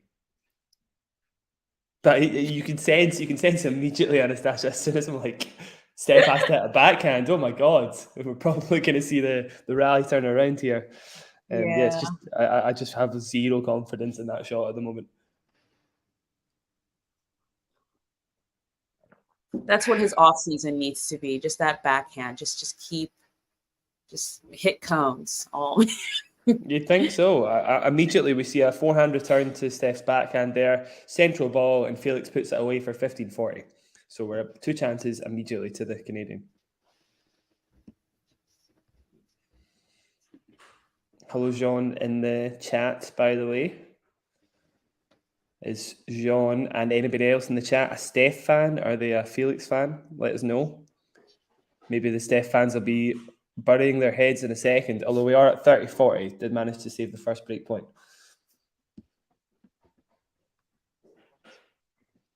I should maybe go back a bit, right, Anastasia, and just let you catch up a little? Oh, no. I think we're at the same. Where are you now? I'm at 30-40, just saw a Steph serving backhand, and it was enough to... Oh, then we're not that far apart, actually. Okay, cool. I'm at juice now. You're maybe a point ahead slightly. I'm at 30-40 right now. Okay, I'm at advantage Steph now. Way to go, Steph. She's doing well. A backhand down the line to save break point. That'll be the shot I've got under scrutiny throughout the match. Well, a little bit weak from Steph there, but I think Felix has missed it, so he does get the first hold, 1-0. Love that from Andy there. Medvedev, Dimitrov, one of the best matchups to watch on tour for me. Great contrast in strokes, style and personality. So true, Andy. Certainly the slice on Medvedev's shots in general does force him to go something a little different. So even the long rallies are quite exciting.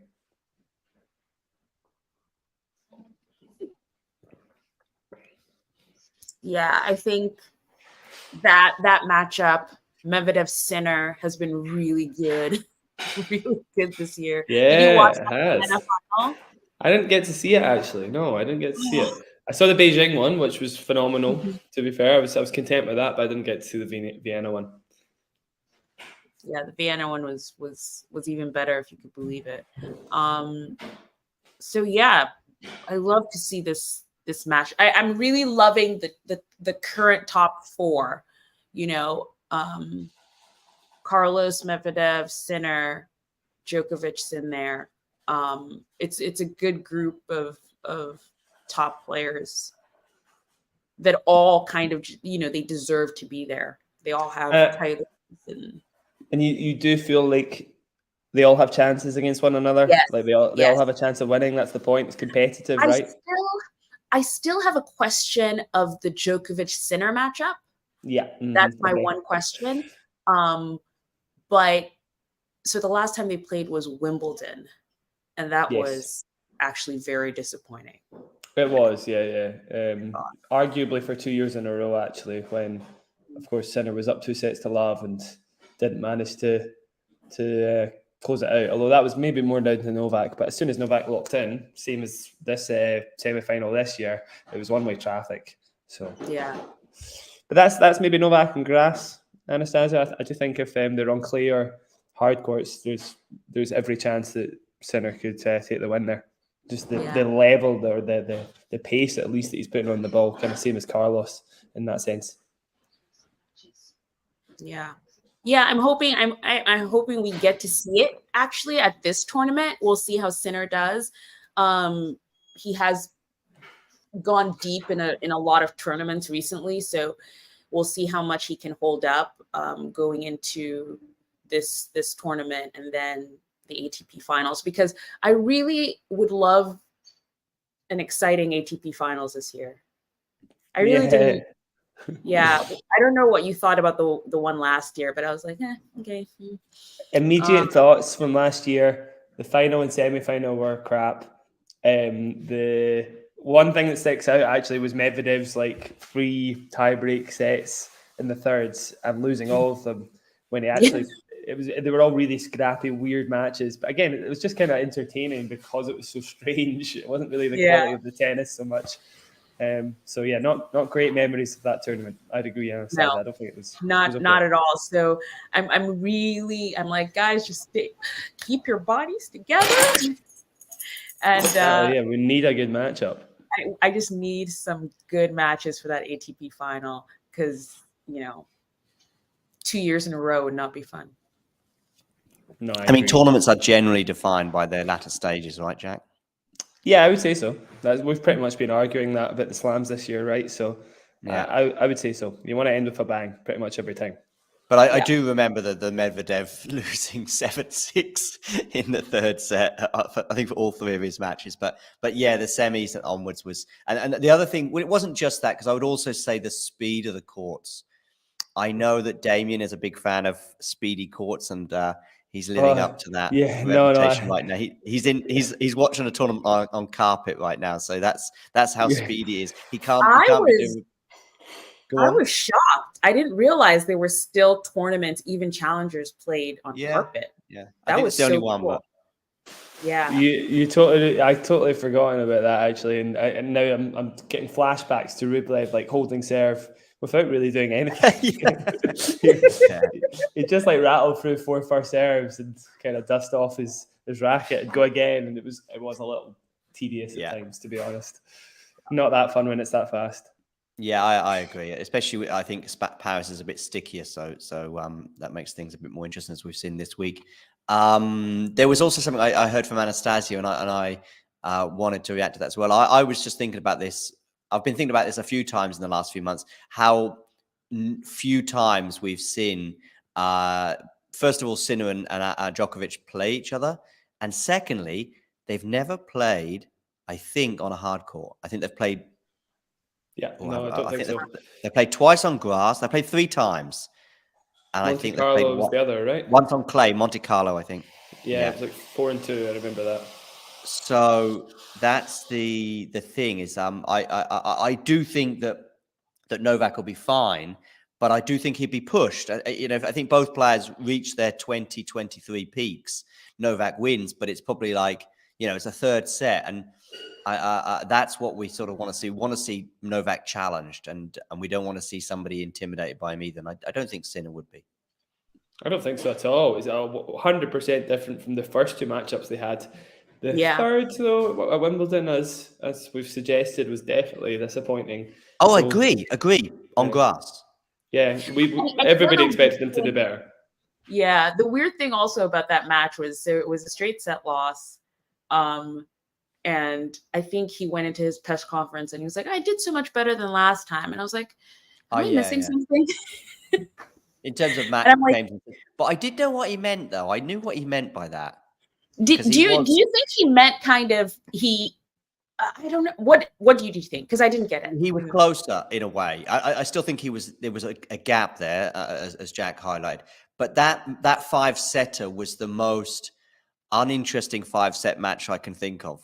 I can't think of a 5-set match where the guy breaks at the beginning of the third and then even Novak should still be the kind of the underdog, at least 51-49, 2 sets down, basically.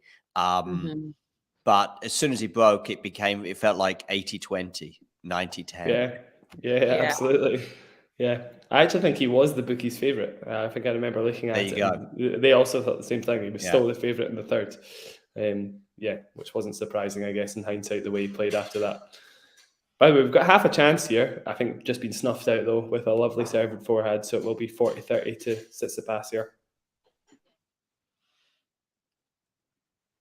Sinner Zverev was a slog 5-setter. Yeah, I any Zverev matchup generally, you don't always get fireworks for Zverev. I put it that way. Certainly, we were talking about Medvedev Sinner. Well, Medvedev Zverev It's like this polar opposite. Brings out the worst in Medvedev, brings out the worst in Zverev. Not fantastic tennis. No. I don't know how you concluded your Tsitsipas discussion, but yeah, I imagine it wasn't favourable regarding his year. No, it wasn't generally. We both agreed on that for sure. But we didn't talk too much about what needs to change in the coaching team. And I know, John, you've got some strong views on that. And instability is the thing. I mean, I have done it at length in the past with you, Jack, so I won't do so now. But yeah, it's just you can't say this is the right decision. 2 months later, oh, sorry, that's the wrong decision. 2 months later, actually, that was the right decision. And then 2 months later, no, it wasn't the right decision, And I'm talking about Philippoussis in Out Shake It All About. Yeah, no commitment to any decisions, really. No follow through. I mean, David Samuel and I were talking at the weekend about this, albeit more with Raducanu in mind, but Stefanos works similarly in that, Ferguson once said famously that he found it very bizarre that a board would all sit down and look at all the candidates thoroughly, do their homework, do their research, years worth of research, do the interviews potentially, go through the process, know what the pedigree is and know what the CV is, come to a decision, and then 2 months later, unless you see something ugly happen on the training pitch or on this occasion, of course, on the practice court, you've got to trust the process that we hear so many players, Rafa in particular, talk about. And I can see what happened, and this is something that some people have said to me as well. You can see what happens that, that the father gets shunted to the back, and then he loses early in Cincinnati, Canada, and New York, and people go, "Yep, there you go, told you so. Told it was a bad idea to bring Philippoussis on board," and yet. Yeah. And yet he never does well in New York. So it's not like he's won 3 US Opens and then with Philippoussis he comes on board, he goes out early. So yeah. I mean, you could say he did better than the previous year, or he went out and well. Yeah. So something must have worked. Again, I think from just observation, and this is just my opinion, he just seems super coddled. For someone who's in his mid-20s, getting over the sort of 25-year-old mark, he just seems super coddled, and he's very comfortable with his family, and they put sunscreen on his face for him, and that's just that's his life. And I don't think that sort of person is easily coachable, and is easily sort of will listen to someone else in that sort of way. So I mean, it's difficult to I mean, our parents are for most people, or for many people, the most important influential people on their lives, and probably even more so when it comes to if you're the tennis coach as well, because you've got the life coach thing going on, but you've also got your most of us, once the life coaching is done, we kind of at least have other people who can influence us. But if your father or your cousin or your uncle or whatever is also your main coach, it's that's a lot of indoctrination going on, and it's very difficult to get out of, I guess.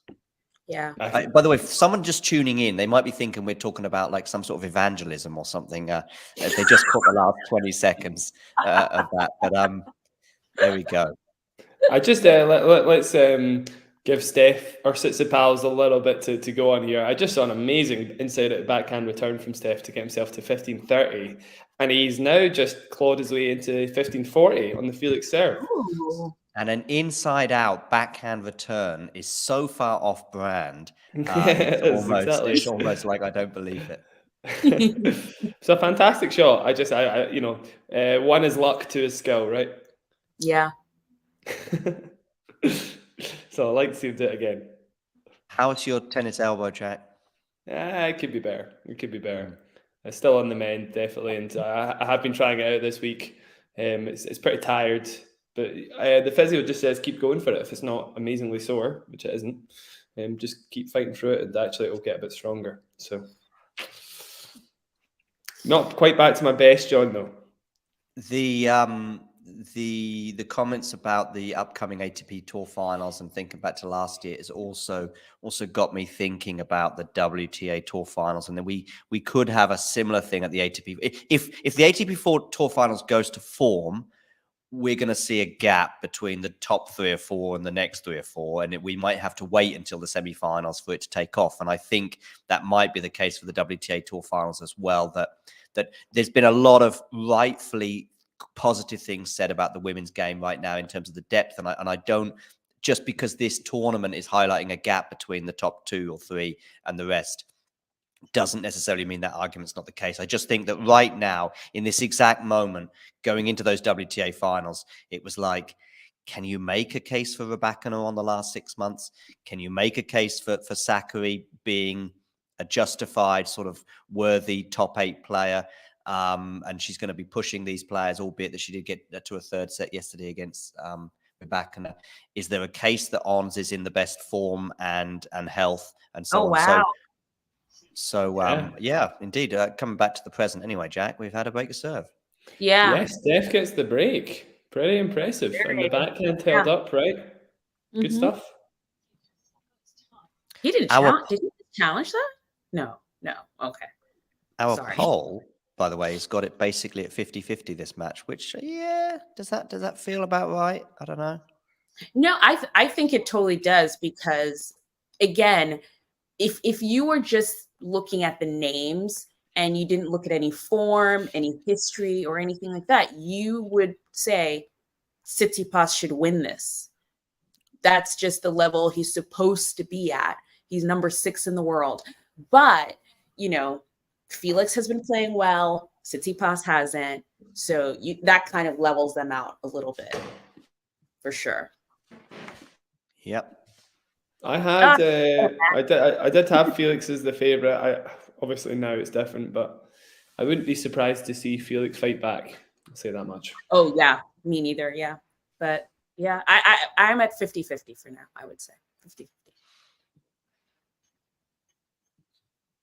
It's a lovely move by there for Felix to get himself to 15-30. Attacking the forehand. That's quite common against Steph, because obviously he has to adjust his court positioning a little to cover his weakness. So you end up, every so often you get quite a glaring space on the juice court that you can actually attack into, which is ironic. Obviously, we think about Steph's backhand being the weakness, but it has knock-on effects. And we've just got a like on Facebook from somebody called Randy Flowers. So there we go. Didn't know flowers could have such urges, but there we go. I'm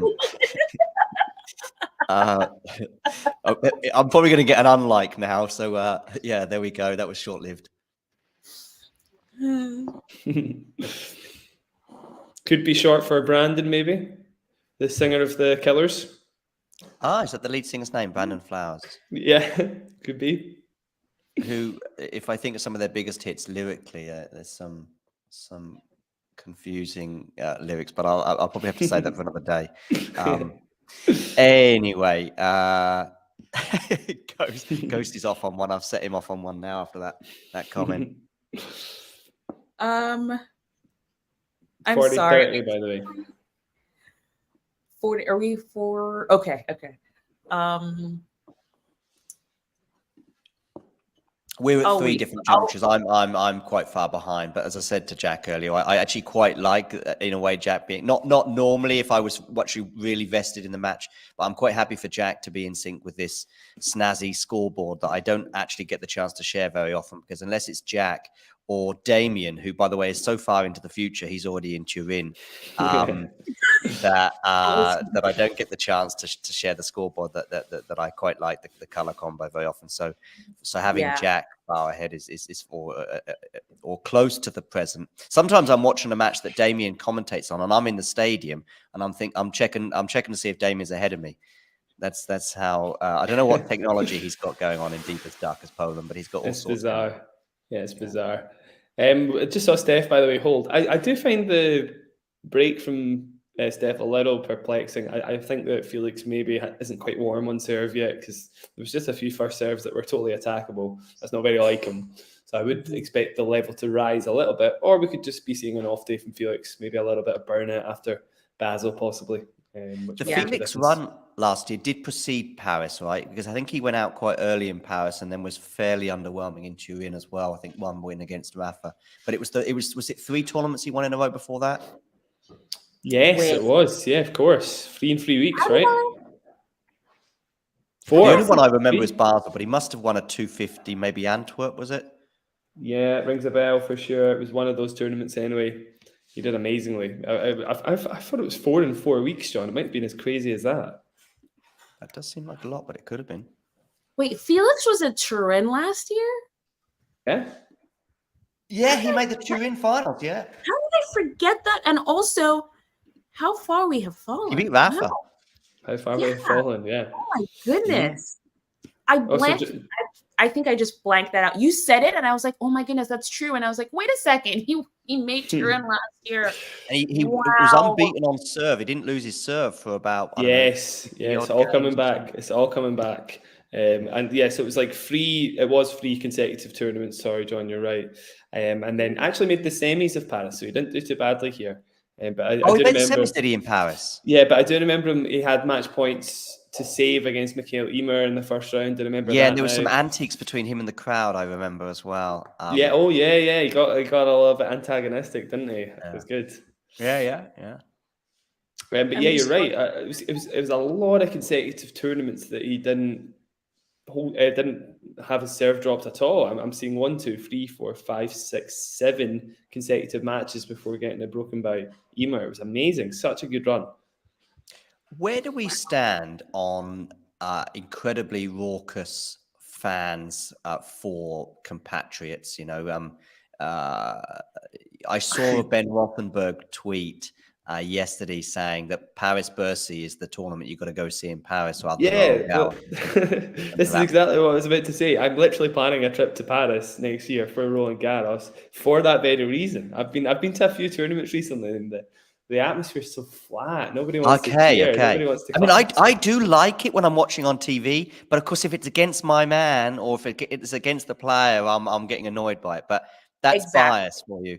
But I do like it. I mean, sorry, Anastasia, I will come to you in a second. I watched a little bit of the run in person last year of Gilles Simon, and not the Murray match, the next one when he beat Taylor Fritz. Oh my God, the Murray match. I know. It was For fun. goodness sakes. Yeah. Go on, Anastasia, you're going to respond. I was just going to say it's, you know, if it is against your player, it's not fun. But in person, it's, I mean, well, here's the thing. In person, it can either be good or bad because, so let's take the US Open, for example. Being at those Tiafoe matches was just otherworldly. The crowds were just so for him. Even Taylor Townsend, like her matches as well. They, you know, you felt everything. I will never forget my favorite match of the whole of US Open was against Taylor Townsend and Beatrice Haddad-Mayer. And you had the Latin American fans and the American fans. Okay. And it was in quite good taste as well, wasn't it? Exactly. It was it was so, you can't match that energy. You can't watch that on TV. You have to be there in person to experience it. So I had forgotten about the French fans. So I remember turning on the TV for the first match that I was watching in Paris on the TV. And I was like, oh, I forgot how it can be. Indoors, it probably gets magnified even more if that's possible. Yeah, it's true. It just sounds louder. Yeah. But I love these courts. They seem so tiny. They seem so intimate and so tiny. And there's some camera positions where it's like low and right behind the player. I know, but I tell you, Gil Gross doesn't like the camera spots for this tournament. But he's looking at it for analysis and things. Yeah. So, you know, I'm sure he wants to see exactly where all the balls are going. But that was one of my favorite. I think it's court number 2. It's super small. The audience is almost on the court. Oh, that's the kind of tennis I want to watch. You know, Amazing. I totally agree. chances of being hit by a ball are so close, so high. I honestly, I want to. Sorry, John, you've met Colin, of course. Me and Colin want to go to the French Open, specifically to go onto court with the French fans and go, hey. You haven't lived until. There's another little ism, if you like, tennis watching in Paris, which is this. There's like some, and it's normal. It's always a kid. It's a teenager. Yeah, exactly. Yeah, you hear more Roland Garros than at Paris Bercy, but you get it, and it's always a teenager. It's I don't know. Yeah, it's okay. But I'm going to be the party pooper here. Not in that I don't like it, I do, and I want to turn the TV up sometimes if I've got it down, and to hear it in Paris Bercy in particular, as Gasquet's making a comeback as he was the other day. But the party pooper is the. I love the Serena run. I love the drama of the last match she had against Tomjanovic and the last game with match points being saved after saved after saved, and also the run that included the future over Kontaveit. And I also love watching Coco Gauff against Laura Siegemund at the US Open and all the drama that was there. And it was making me giggle at times that I could see that Laura Siegemund was getting under under Coco's skin. And I completely understand both sides of the argument. Laura Siegemund is there to win a tennis match, and she's going to do everything she possibly can to do so. Does she take too long between points? Absolutely. Does she take longer on serve? Absolutely. Does she get away with it in Berlin, as I saw her doing this year? Absolutely. Does she not get away with it in New York? Well, she probably still got away with it a bit, but eventually got called out on it. But I also understand how she feels afterwards in the press conference when a fairly calm player is very much emotional, saying, you know, the cheering on double faults and all the rest of it. And then Kontaveit even more so during the Netflix documentary. It's one of the few moments during that documentary that I thought did, you know, offer us something, is when you're just seeing Kontaveit like in tears and really struggling with how that match was for her against Serena. So I get it, but I do like it as well. So yeah. And you then know, again, I love that match for all the contrasts and you've got a player that's not as talented, I don't think, as her opponent, and not going to win a Grand Slam singles title, at least, doing everything she can. If I'm a fan of Coco Gauff, am I screaming at the screen? Absolutely. That's how it is. That all adds to it. That all adds to it, I think. It's all about it's a drama. I mean, I wasn't as vested in her comments afterwards as some people were, but I do get it a bit. It must be tough. I mean, I was watching Tommy Paul against Gasquet. Tommy Paul is a pretty calm dude, and he dealt with it in his stride, and hats off to him for that. But I was thinking, I love the Gasquet waddle. I love the Gasquet fist pumps, and I love the narrative of him potentially winning that match. But there was an element of me that was like, oh, this must be tough for Tommy right now. Yeah, fair. I mean, yeah, if you're on I think anybody who watches a match in Paris is going to get, you know, somewhat annoyed at the crowd, but there's no denying it's quite enchanting for sure, and the kind of ins and outs of it. Certainly, the Gaston Alcaraz one comes to mind as one in recent memory. That was just like wild. Alcaraz up like 5-0 and then loses the second set or loses the match because of that. These kind of stories only happen in Paris. I'm sorry, but they only happen here. And it's fascinating. Yeah, I mean, Wimbledon, tends to be. I mean, you'll get support, but you don't necessarily, apart from maybe a racket smash, you won't get too much against the opponent. But you know, I also think that the Wimbledon crowd are a little bit special too. In their own way, and I quite like the mix that, and I've spoken to you about this before, Jack, that the mix that we get in New York, for example, of clientele is a bit more appealing for me. Yeah. Just give me 2 seconds, guys. I'm just going to grab a very quick. Yeah, no problem. Yeah, do it. I just think it should be part of it's part of, you know, the conditions that players have to adjust to, whether it's the sun, the wind, the whatever. You also have to adjust to the crowds, because the more popular tennis is, the more popular the crowd, you know, the more crowds it brings and people who are cheering for their players. You know, I would take the Ons Jabeur and Quinn Wen match that happened in New York, I mean, the crowd was, there was no one. There was no one in the audience for Quinn Wen. Absolutely nobody. Okay. Every winning point, they booed. Every little inch that Ons Jabeur, played, they cheered super loud. So, and she just put her head down and she won that match. And that takes a lot. She adjusted to those conditions. So yes, I get it. The crowds can be crazy. I've been there when they're not cheering for my player or anything like that. And I actually happen to be someone who likes a more sort of quiet crowd, if you want to say that. But I get it, cheer on your person as loudly as possible if you like. And, that's just, I think I would live sports. That's live sports for you. It is, and I'm 98% on board. I think cheering a double fault, and again, I don't even blame the crowd. I think it's just because tennis, unlike most sports, will have somewhere between 50 and 90% of people that like the sport, but they're not invested in it in the same way that we are. Whereas if you go to a football match, it's 98% of people will be chatting about the match in the pub afterwards and having educated understanding of the sport, whereas there's only 2% that are what would have been nicknamed the prawn sandwich brigade, which is the people that sort of just go for the crack and not there for the match itself, whereas tennis is the other way around. But the problem that I have is that unfortunately the tour is so biased towards the Western world and even just 4 countries and even probably 3 countries, bearing in mind the Australian swing is so short.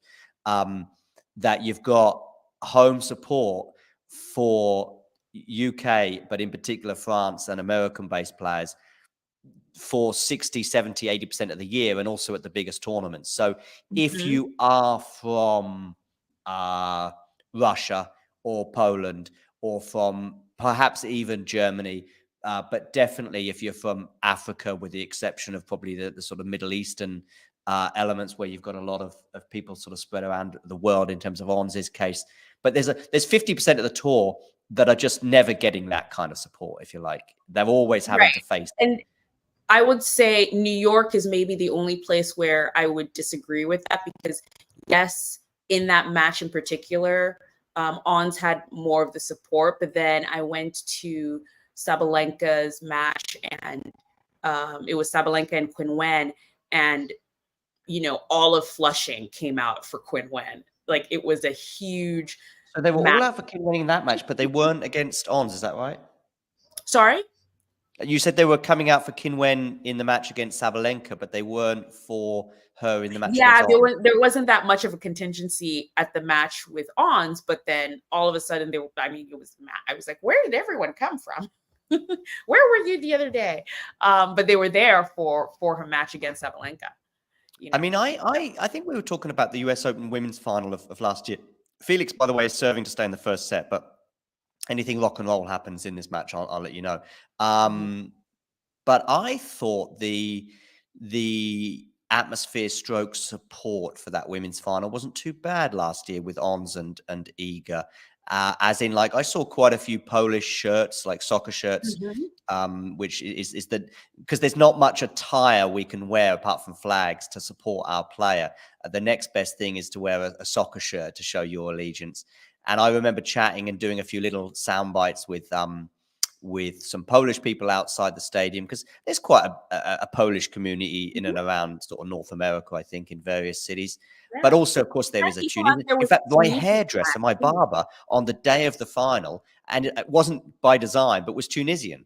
So he's cutting my hair, and I'm like, "Oh, okay, where are you from?" Tunisia. I was like, "Wow, Ons Jabeur," and he's like, "Yeah, Ons Jabeur," and I saw quite a few sort of people supporting Ons that day.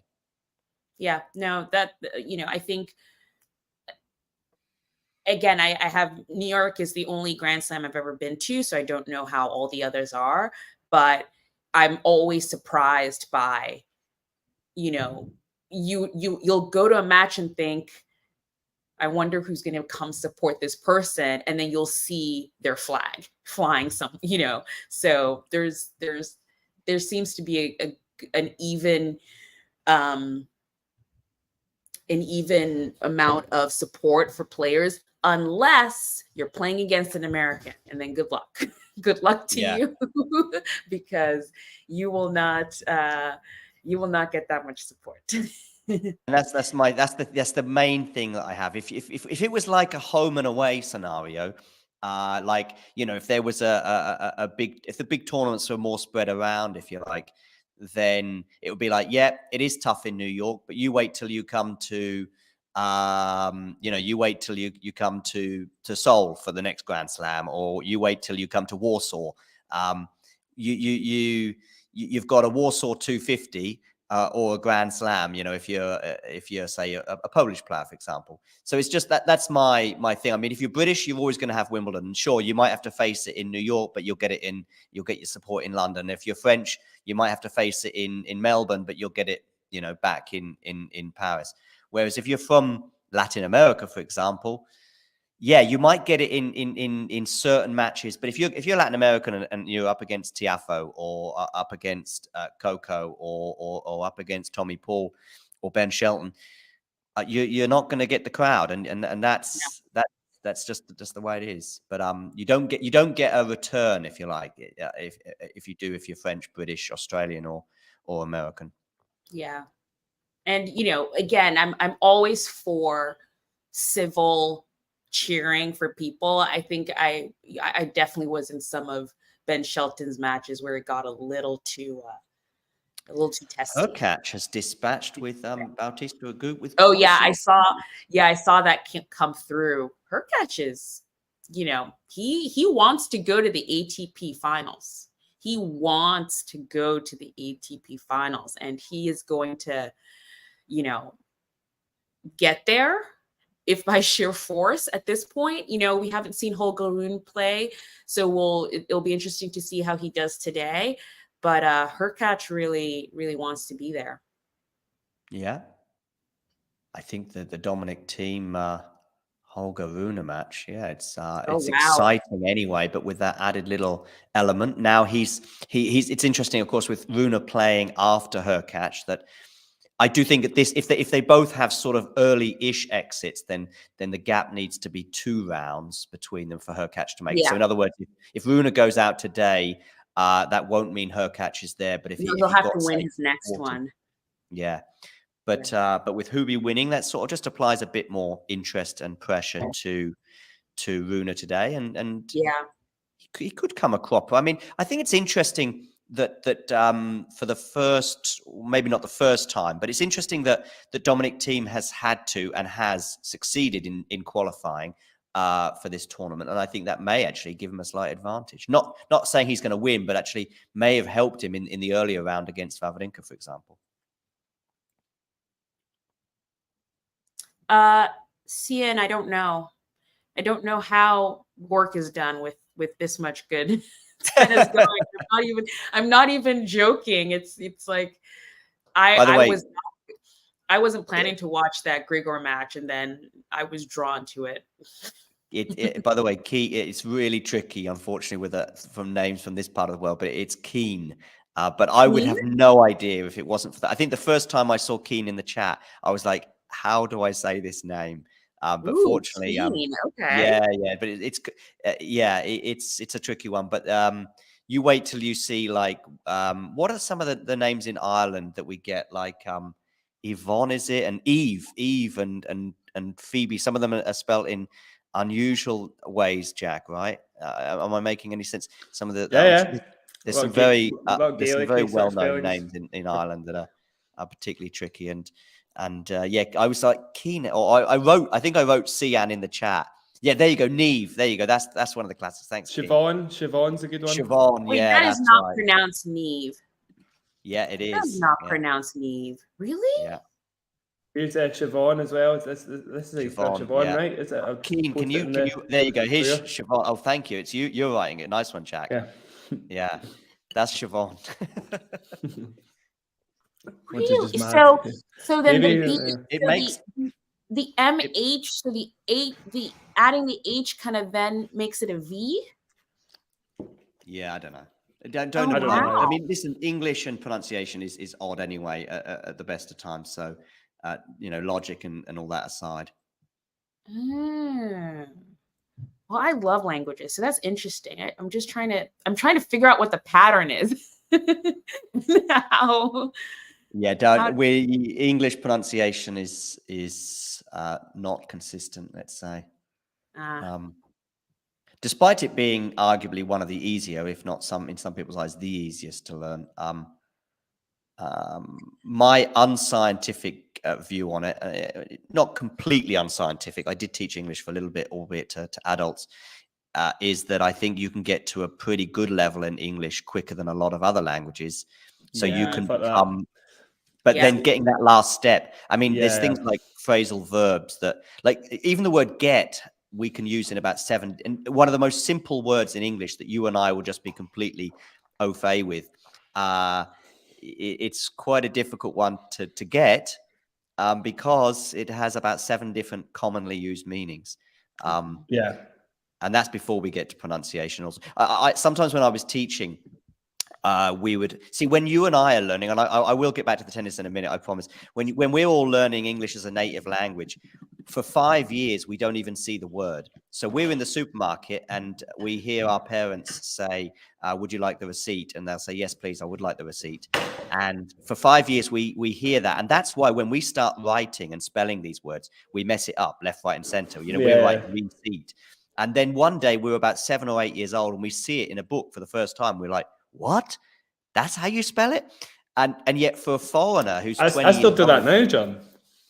Well, I was very impressed with your Siobhan spelling, by the way. That was very quick. That was quicker than even Keane could get there. So, so what I was doing when I was teaching, for example, the words receipt is I would because they would want to see it. Because when you're an adult, you want to write it down and memorize it, And I say, yeah, I'm going to write it on the board, but we've just done a pronunciation drill and you've all said it perfectly. And now I'm going to mess this up for the rest of your lives. And they're like, no, we need to see it. I said, okay. So we practice it and they all say it perfectly. Receipt, receipt, receipt. Okay, great. I write it on the board and they go, receipt. And I'm like, yes. You're like, no. I've got a question here from Keane, by the way. So bringing us back to tennis. Jack, do you guys think Zverev, I see, should be still allowed to play? A rather hot potato to deal with you there, Jack. I mean, I like the question, but honestly, I can't. I don't know. I don't really know what the legal repercussions are of the announcement. Right. To be honest, I only know tennis, so I can't really answer. I don't know. And you could say, because my answer would be quite similar.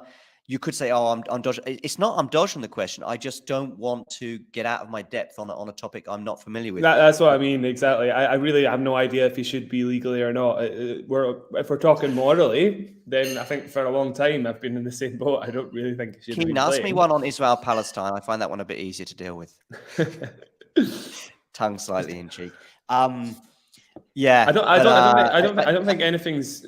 Well, I guess something's definitely immediately I'm like I really don't know if legally anything's changed for him from his side. Right, exactly. So I don't know. I don't know. Yeah. Steph with half a chance, by the way. I'm not dodging, but 15-30 for Steph. So I did think I would just look at that for a second. If Steph can get this backhand return into play, which of course he cannot. Yeah. I have to say, Steph has been playing pretty well, pretty consistently. At the end of that first set, it seemed like FAA, he had like 2 or 3 backhand shanks. I was just like, whoa, where is that ball going? So I think maybe his level dropped a little bit by the end of that first set. So will be interesting to see if Steph can hold out here. And I'm just, what? It's Ghosty's comment. So I just popped up on the screen. Keep going. Ghosty's been, just holding down the chat. Again, even if Steph comes out and then does win this, I don't think my opinions of him will change really, because I'm sort of like, of course you should win it. you should.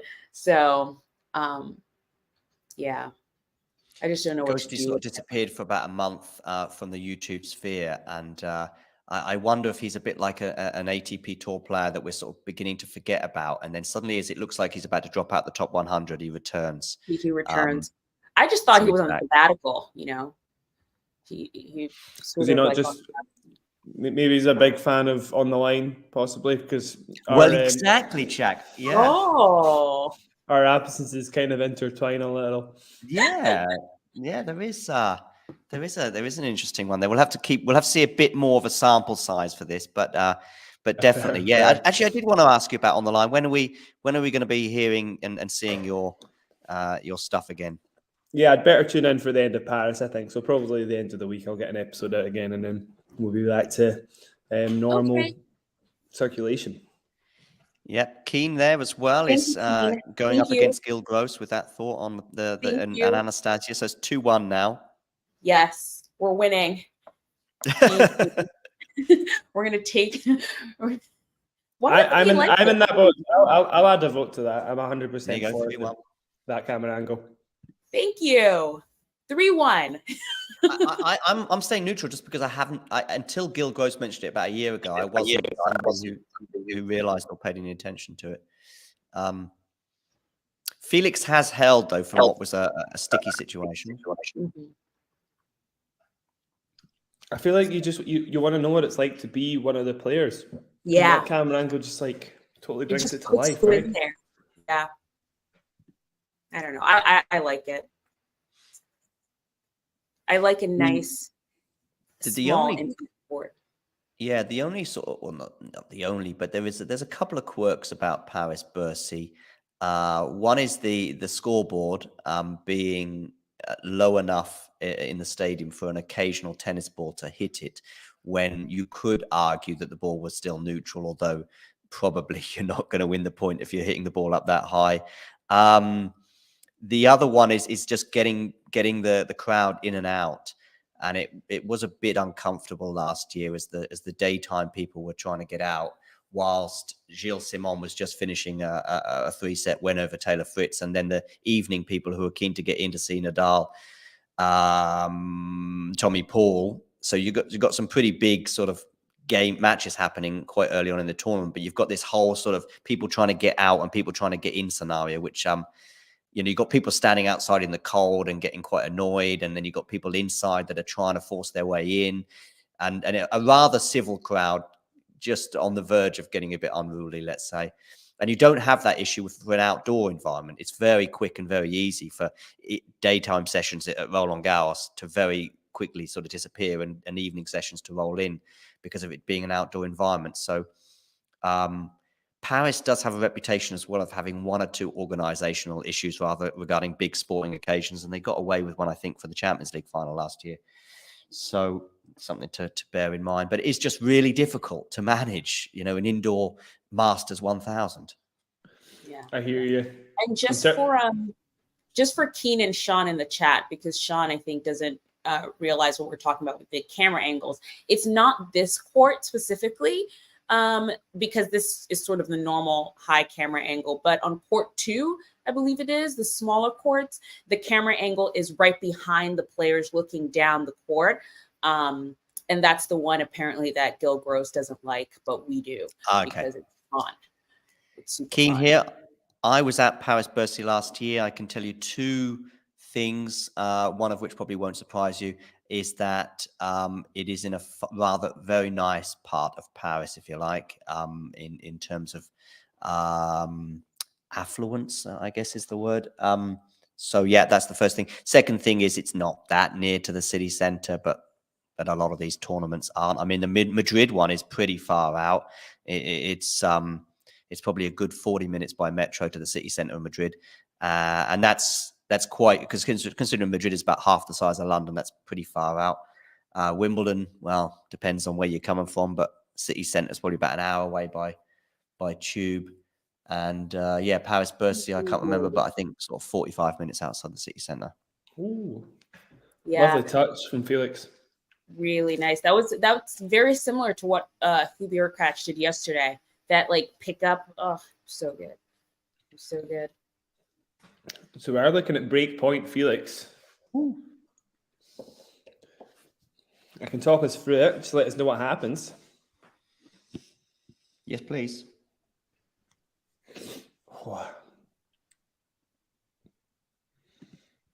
Steph taking his sweet time though. Oh. There we go. You might be ahead, Anastasia, now, I think. Oh, really? I think so, because I'm seeing I'm seeing a second serve now. How did that happen? I think I paused it for a little while, but I did think I was back on schedule. A second serve anyway, Felix, backhand to backhand exchange, easy forehand for Steph. That will 100% be what gave that reaction there, I think, because the forehand wasn't particularly missable. It was pretty slow, pretty easy. Not a very Steph-like error. Yeah. So Felix has the break. Yes.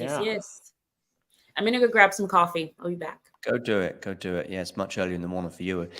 When Anastasia returns, I want to find out if she did her morning exercise routine that she vowed to do yesterday. She said she was going to be at the gym and she said it's a regular thing for her, a 6 a.m., 7 a.m. gym session. Not for me. Not for me either.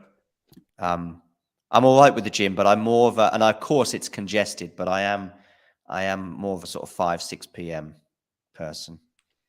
And even when I'm not working, mid-afternoon. Even when I'm not working, I delay it, So after I do a night shift, for example, such as today, I'll be like, well, I need to have some lunch. And then it'll be like, I need to have a coffee. I need that to settle down. And then it'll be like, I'll go about 4 o'clock, and then 4 o'clock becomes 5 o'clock. And before I know it, it's 6 o'clock and I'm there and it's super crowded. A serial procrastinator. Yeah, it depends on the topic. I think it's more likely to procrastinate over going to the gym than it is other things in life. If you like, I can be more decisive on other things, like coming to a conclusion on Stefanos, Tsitsipas and coaching.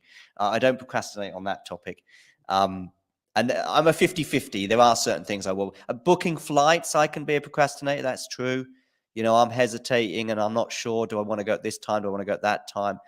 Is this 3 months before? I can't really make that kind of decision on a flight. I wish I could.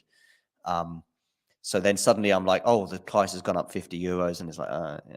So yeah, with booking flights and going to the gym, yes, but there are other things I can be more decisive on. What about playing tennis, Jack? Give us are you a procrastinator in terms of hesitation at times? Does it depend on your confidence? Or are you a lights out kind of player? I'm riddled with self-doubt on the court a lot of the time, John. So definitely more of a hesitator.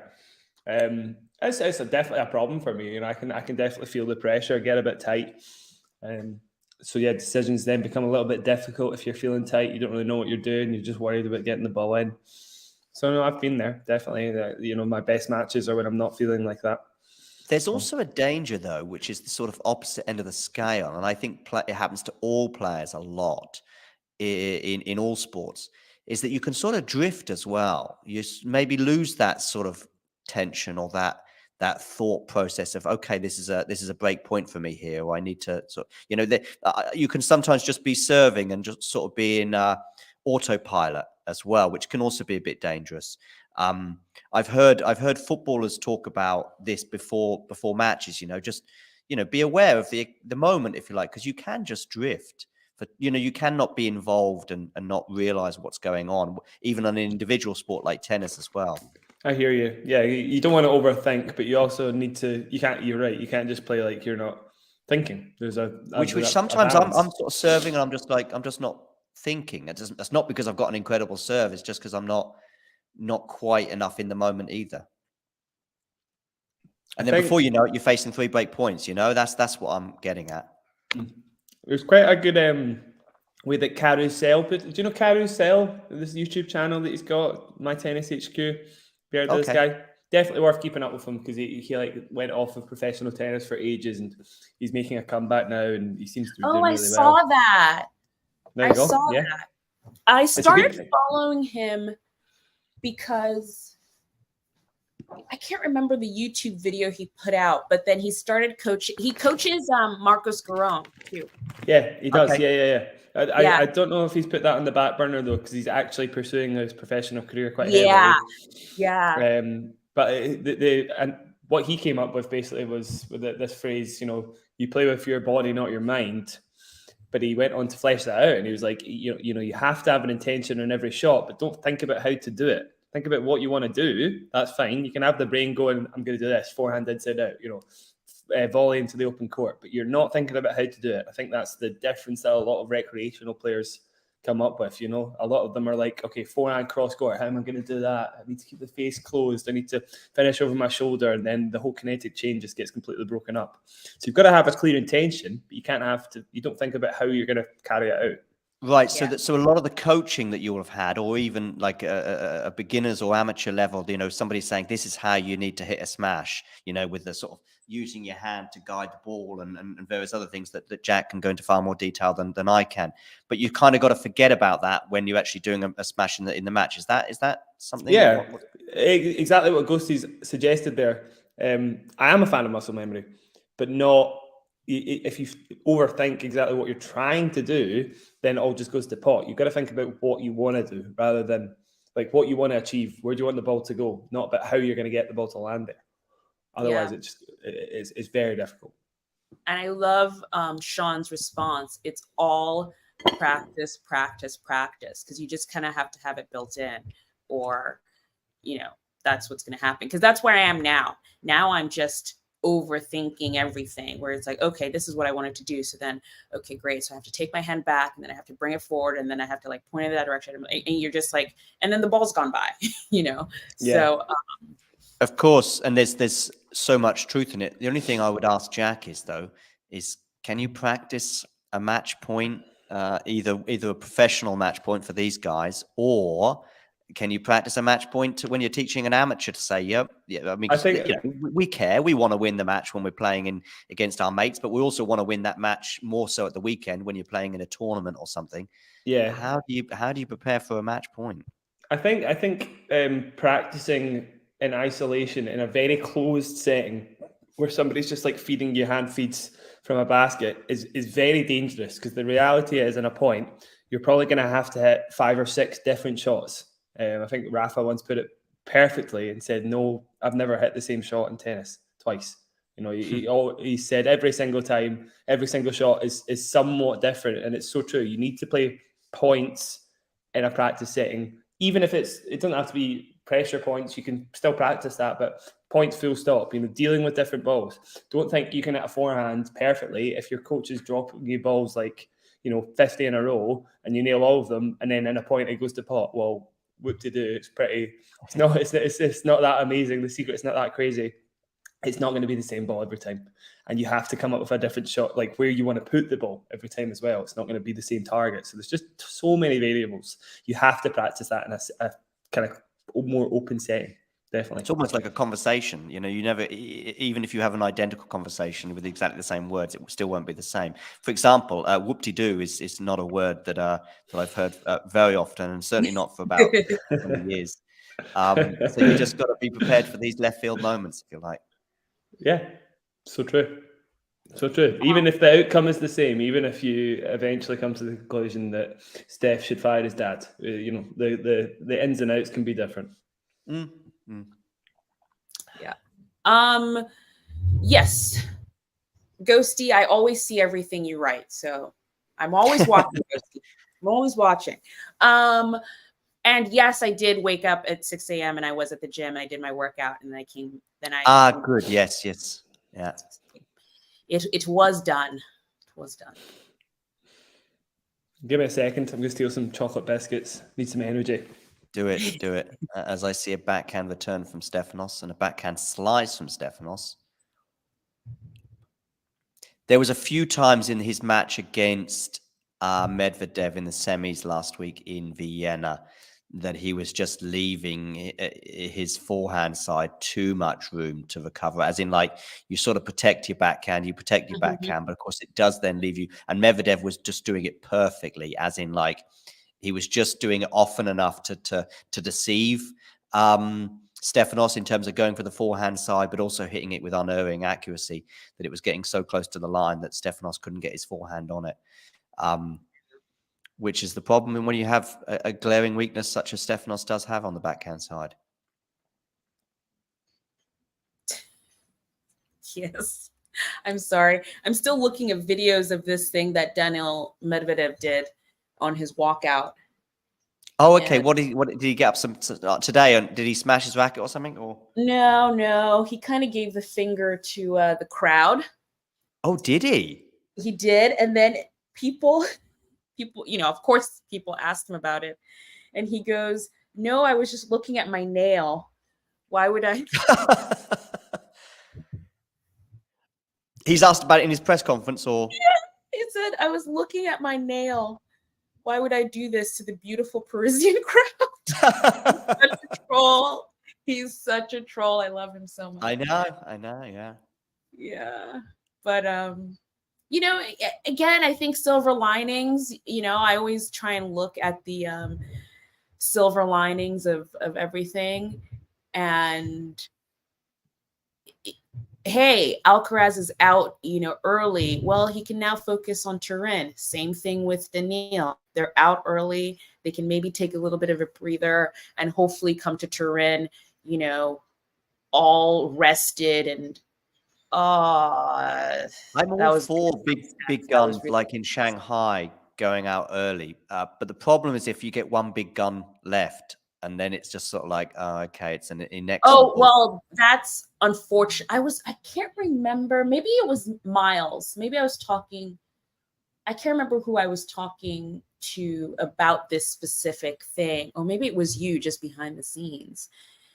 The whole idea of, you see the draw and you're just thinking, okay, well, it's Carlos and Djokovic at the end of it. And if Carlos goes out early, you're like, well, I guess Djokovic is going to win this one. And just they're at the moment, they're not seeming to be much of any resistance to Djokovic except for Carlos. And you're like, well, what's everyone else doing? And what's everyone else waiting for? Because he's going to play till his 41. And are you going to say, oh, we're just going to chill out and, not win anything till he retires? That's going to be in 5 more years. That's a long time. So I've got a break point for Stefanos, so I think I could see that he didn't take advantage of it. But yeah, we were just saying, Jack, I love chaos at a tournament as long as it's complete chaos and not a lot of chaos. Because if you get a lot of chaos and you just get Novak or you just get Carlos maybe just emerging or Rafa in the past or Roger, then it's I've seen Roger win Wimbledon quite comfortably on occasions, and you know what I mean? I mean, I either want complete chaos or I want the big guns in the quarterfinals. I want to see the top 8 seeds make the quarterfinals, and it's like, okay, this could be anyone's, or everyone. Like in Shanghai recently, it was fun because you just had the big guns. Vienna was fun too. Like Vienna had, I think, all the top seeds made it. So yeah, right. That was also fun. Yeah. Mm-hmm. No surprises, by the way. Take 2 guesses if you haven't seen the match in the chat. How do you think Felix was able to save that break point against Stefanos Tsitsipas on serve? Okay, with an ace. Yeah. Sorry. Not an ace, just unreturned backhands. Okay, unreturned backhand, yeah. Crazy patterns of play emerging in this matchup. I mean, it is the well that you can go to. I saw, but I just said this to Anastasia actually while you were away. I do think that the way Medvedev played Stefanos last week was at least in terms of the rallies was just, and serving, but was just on. It was just basically perfect, as in like, yes, target the backhand, definitely. And he certainly won a lot of points in that. But don't go to the well too often, because suddenly that backhand can improve with regular practice and it can become predictable. So just every now and again, he would expose the forehand gap that he would leave. But he also did it with unerring accuracy by getting close to the line. And Stefanos couldn't get his racket on it, because he'd left just too much of a gap. And it was also the element of surprise. It'd be like, Stefanos is waiting for the backhand, and on occasion it didn't come. That's what I was suggesting that earlier. You have a really big space to hit into in that side because Steph tries to cover that backhand wing so much. And I remember in particular how well Carlos was able to exploit that in the Barcelona final. And it so often was going into the forehand with tons and tons of time because there was just like a massive gap on that side of the court. Steph could never really defend from there. His defensive forehand's okay, but you don't really get to see him hit it that often. It does look like he's got time in that side a lot of the time. But against somebody like the big hitters, basically, it's going to get exploited for sure. Both things. The Stefanos year discussion that you had earlier, probably his 2 defeats to Carlos in Barcelona and Paris would be, if I was a fan of Stefanos, probably the 2 most jarring losses because of the chasm between them. I mean, I saw Davidovich Fokina give Carlos an excellent match in Barcelona. I think it was in the quarters, 7-6, 7-5, I would say. Yeah. And yet that was a close one that could have perhaps gone the way of Davidovich Fokina. Certainly could have gone to a third set. But the only thing that Stefanos could hold on to was the fact that Carlos fell asleep.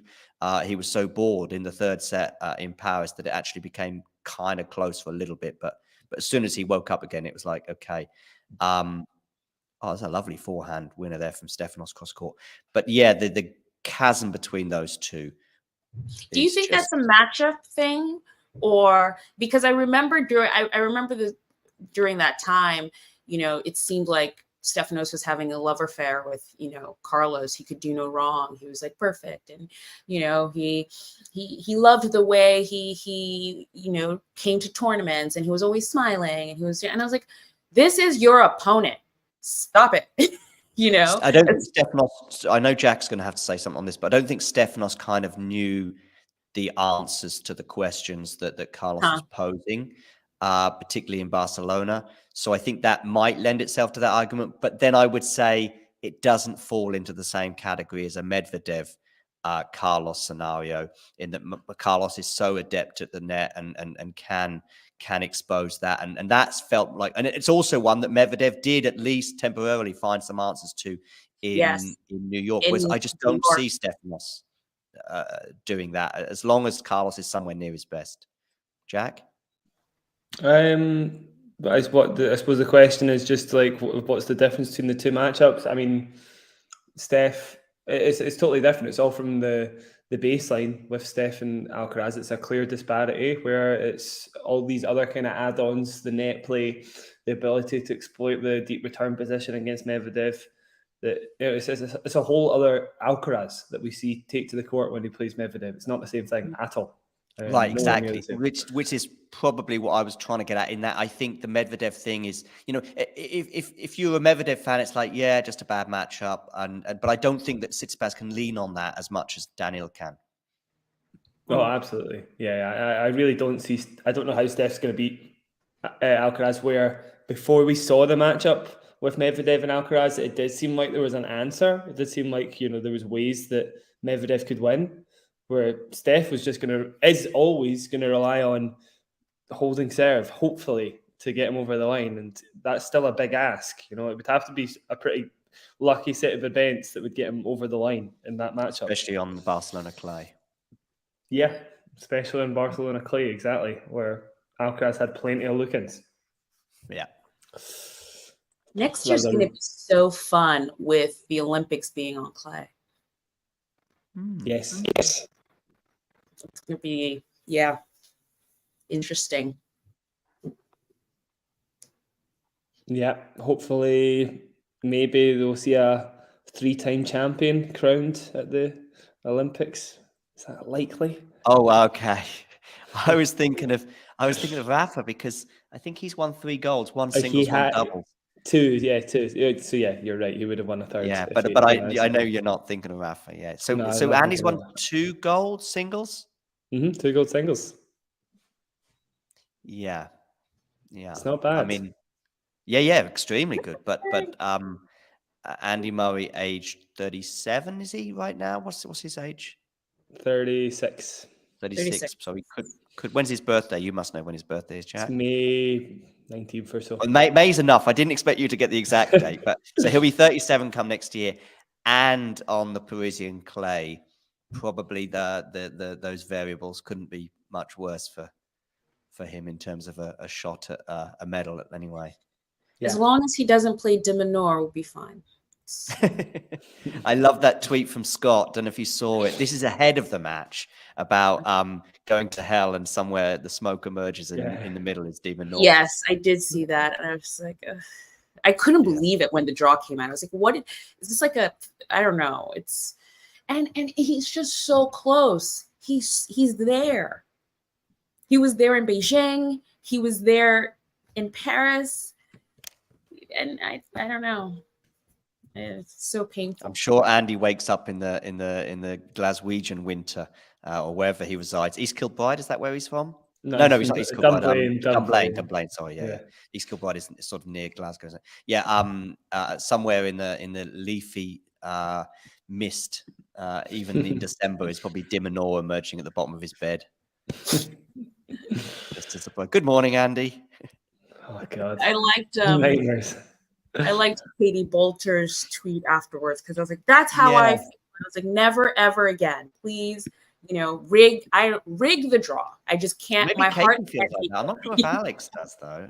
I think Marcus Buckland said the same thing as well. Just like, who said could not hand. Marcus Buckland said the same thing. Okay, yeah. There's just some matches that you're like, you know what? Just let me know who. I'll just see the results. That's one of those. Yeah, 100% agree. It was rough. For Rafa, I was just wondering, would it be Borna Coric? I mean, it's not quite to the same extent, but maybe Borna Coric. I think he's got a favourable head-to-head over Rafa, either 2-0 or 2-1. Yeah, I know both the wins as well, I think, but yeah, I suppose they've not really played. Not a big enough sample size, right? You need. No, really, there isn't. I mean, there would have been the Kyrgios thing, but I think he's won the last two over Nick. So yeah, but the Kyrgios thing would have been more because of the antiques as much as anything else. Yeah. Maybe for Rafa, it's some of these, not necessarily players he's had losing records against, but some of these Wimbledon losses must torment him, against Nick, against Russell, against Dustin Brown. I can still watch that Dustin Brown match and find it amusing, actually, though. It's good. I mean, there's some points Dustin Brown is on return. He's got a ball in his pocket. He's got a tennis ball in his pocket on return. It's kind of wild. He's a very weird player. He honestly, he hits so big, it's insane, but it only works on grass. Still on the tour, at least playing doubles anyway. Is he? Yeah, played doubles last year with Liam, this year I should say, with Liam Brody. Not regularly, but occasionally, yeah. Probably because, as I said earlier, we've had just about every tennis. If there's no tennis balls or points that are ever the same, for Rafa in particular, as he highlighted, certainly some of the conversations are coming around again. And I must have asked you this question before about who was on his team or as a coach that day for the Dustin Brown Rafa Nadal match. We must have had that chat before. Yeah, Craig O'Shaughnessy. Yeah. Craig O'Shaughnessy with hair. With hair. Which is just adds to the. And I was watching it like 2 a.m. once about a few months ago. I was like, I had to that's Craig O'Shaughnessy in there, I think. Said it's his proudest day in tennis coaching. Said it's his proudest day in tennis coaching, despite being with Novak when Novak won at least one of his Grand Slams, I think, in New York. But he said that Dustin Brown one gave him the most pleasure. Yeah, fair. I think it's probably the biggest upset, right, that he could have made happen for sure. Yeah. And I'm sure there was a plan. One of the obvious things as part of the plan would be just make it chaotic. Not chaotic in a Nick Kyrgios way. I mean, chaotic in a quirky, nicer way. Anyway, Felix Stefanos. Yes. I just, Felix is trying to break here to take just saw a lovely return from him at 40-30 or 40-15. Am I still quite a bit behind? I'm only seeing Steph serving at the moment. Are you? And you're 40-15? The return at 40-15 I saw was exactly what I was talking about with the forehand, as in like Stefanos was quickly moving across court, and actually Felix caught him out with a good forehand return, but Stefanos just wasn't expecting it to come back to his forehand, so he couldn't get his racket on it, or couldn't get a decent enough purchase on that. So I've got 40-30. That's a lovely backhand return, also down the forehand side. Well, So that's good. 80 returns there from Felix. Yeah, I'm seeing the advantage. But Jack, where were you? You must be. You were game point for Stefanos? Yes, yeah. And actually, Steph did have a chance to close it there with a pretty open court forehand, but just sprayed it wide somehow. So we're still going on here. Juice.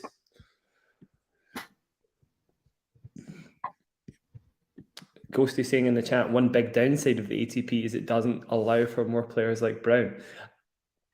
Yeah, I don't think that. I think that's just to do with the men's service, to be honest, how big their serves are. Honestly, I don't know. You do get a few players that creep through that are quite diverse and can play different shots, but yeah, I do. I tend to agree with Ghosty. I suppose it's definitely more diverse in the WTA, but I don't think it serves as a lack of quality. To be fair, I still enjoy a lot of the matchups on the ATP. Set point Felix, by the way. You can talk us through this one. Do it. Oh, that was nice. Here we go. Steph with a serve.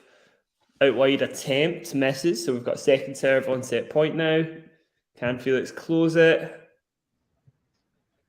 Second serve to the backhand. Felix somehow gets it onto his forehand, but he does miss. So it's juice. A little bit of an awkward one to the body there. Felix a little too keen to get a forehand into play.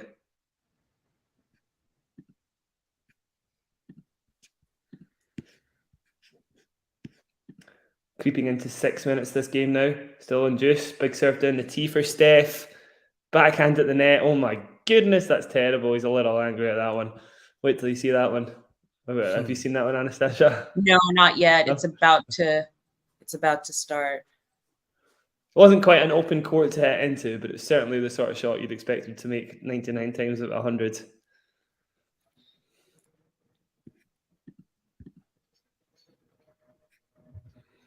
Here you go, set point number 2. Oh. Yeah, that's the one. Set point number 2. Oh no. Oh no. I know, yeah, pretty grim. Second serve for Steph on set point, out wide to the Felix backhand. Felix defending for his life. He does manage to get it back into play. Ooh, a lob. Can Steph get to it? Oh, come on, Felix. Even I could have made that lob. A little poor. At least make him play. Just number 4.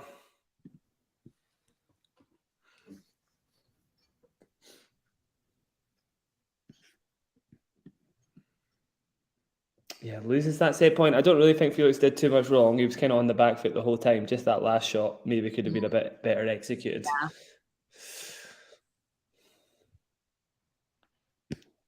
I do think he was a bit, on the first set point, he was a little too keen to find the forehand. I don't really know what that was about. I think he should have been happy just to outlast Steph on the backhand. However, he's done great with that forehand return, and we're now at set point number 3.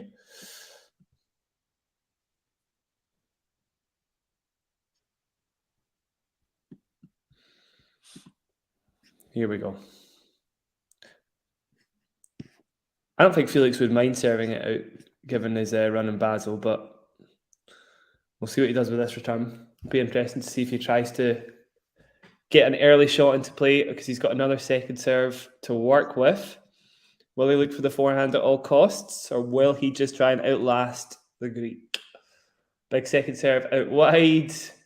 Went down the line. Felix went down the line off a backhand that was probably above his head. I know what you mean in terms of Felix serving out, but of course we talked about the mental side of it. If you get so many chances on return, and then you've got to serve it out, that does become a mental challenge. Yeah, I think in the thick of a match in the second set, do you really feel that pressure that much? I think it's a bit different when you know it's the finish line. It's only to tie up the score. Felix with a... Nope, sorry. He's just missed the return. I thought it was perfect, but he did just miss it, so it's advantage Steph.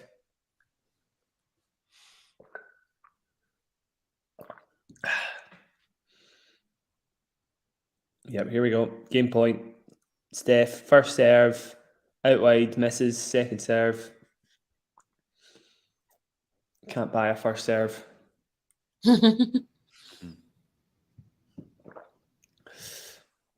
Felix finds the backhand return this time, but he sprays his forehand wide, and we're now 5-3.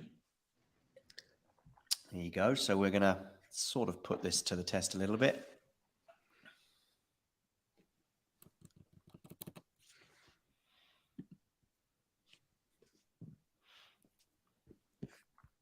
Right, here we go. Does Felix feel the pressure?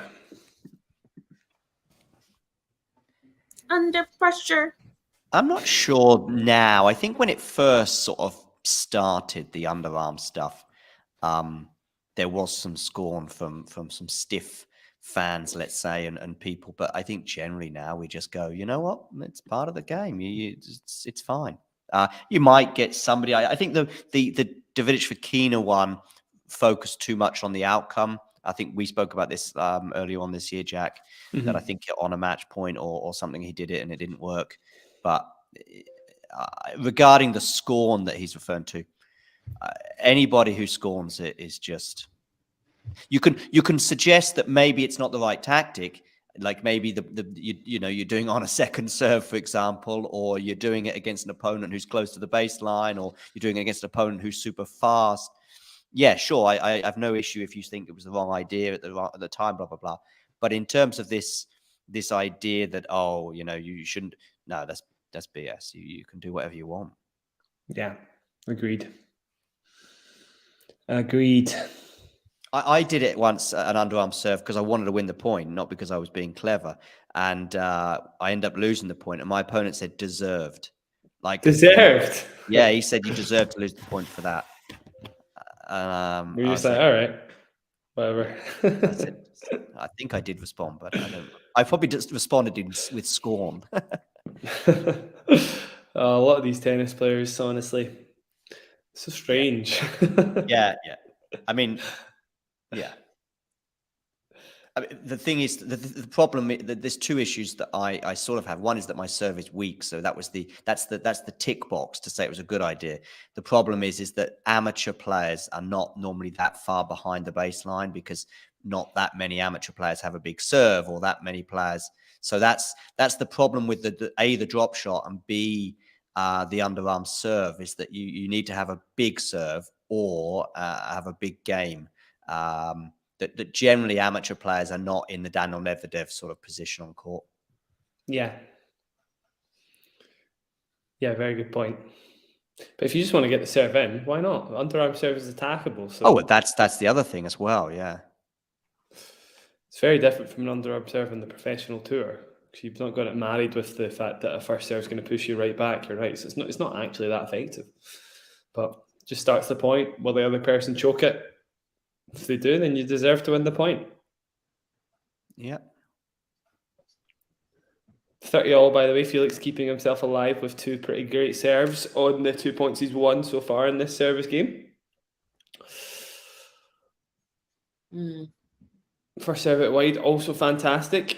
Steph can't quite get the return into play, so we are game point, set point, 40-30.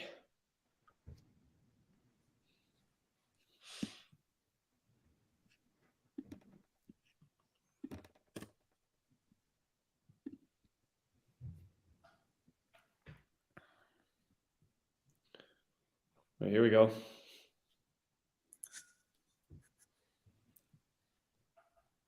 Oh, second serve dumped into the net for Felix there. Not won many second serve points, by the way. The stat came up 2 out of 12 at the start of this service game. Yeah, pretty grim. Can he turn that percentage around here in the rally? But Steph with an amazing forehand inside in to get the error. Deuce, another second serve point lost.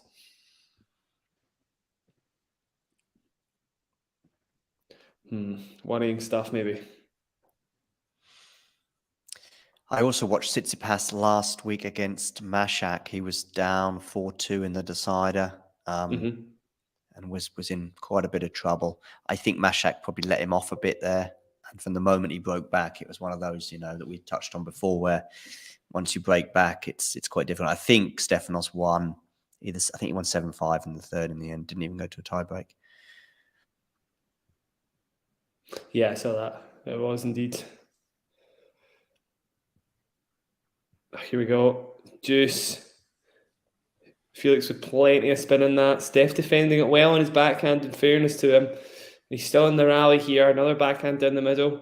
Felix can't quite get a hold of the advantage here. Steph slicing now. Felix has dealt with that well throughout the match. Does well there. But sprays another forehand. So it's a breakback point.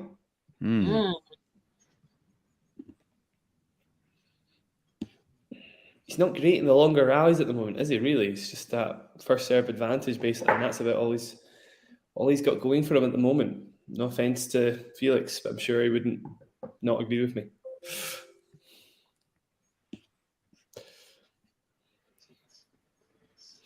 Right, Steph, come on. What can you do here? Is it going to be a first serve to the backhand? Most likely. Just take a wee step over. Why don't you? Go for it. There we go. First serve to the backhand, but it's a let. The surprise is gone. Where do we think Felix goes again? Double down. Double down, exactly. Why not? Even if he gets a racket on it, probably won't come back. Here we go. First serve from Felix. Out wide to the Steph backhand. Drive volley from Felix. Oh, okay. Fair enough. Steph doing enough on the forehand to dip it nice and low to the feet of Felix, and he struggles to put away the final volley, which was makeable, but he couldn't quite get the finishing touch. So it is set to... Oh, no, it's a break back to Steph. Sorry, I'm forgetting where we are in the score. Break back to Steph. So back on serve. So, game on once again. Yeah. There you go. I was saying that those again, the sample size here is 1, but those set points he had on the Stefanos serve now feel all the more painful. And on that note, I might need to dip out for a little bit because I believe I have some classes to cancel. It looks quite rainy outside. So I will need to just step Yeah, off no worries. I mean, if you seconds. can't come back at all, that's also fine. No worries, Jack. We've had a fairly lengthy stint, but yeah, we'll speak to you soon. I'll let you know. Good to see you both. Take care. Cheers. See you later. I unfortunately might have to do the same. No problem at all. No problem at all. I'm here to sail things home. I will try to do that. Yep, no worries.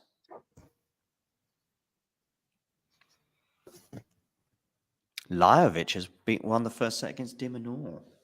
Ooh. See, that's the one you're always sort of like, why do you go beat Andy Murray and then lose your next match? It's kind of what happened to what was that score today?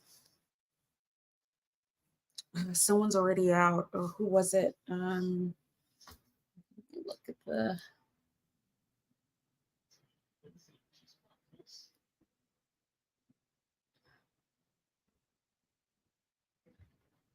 Oh, yeah. Botic beat Tommy Paul today. Oh, did he? Okay, Yeah. I was also thinking of David Fekina doing really well to beat Ben Shelton in 3 sets and then going out in straight sets in the next round. Oh, yeah, that's true. He did that too. Yep.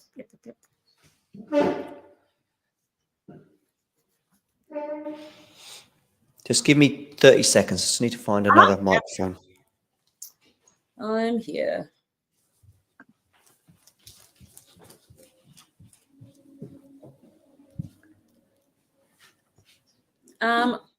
Lord F1, unfortunately, we can't stream the actual match. But depending on, if you let us know where in the world you are, we can make some suggestions of where you could watch the match. Okay. Microphone found.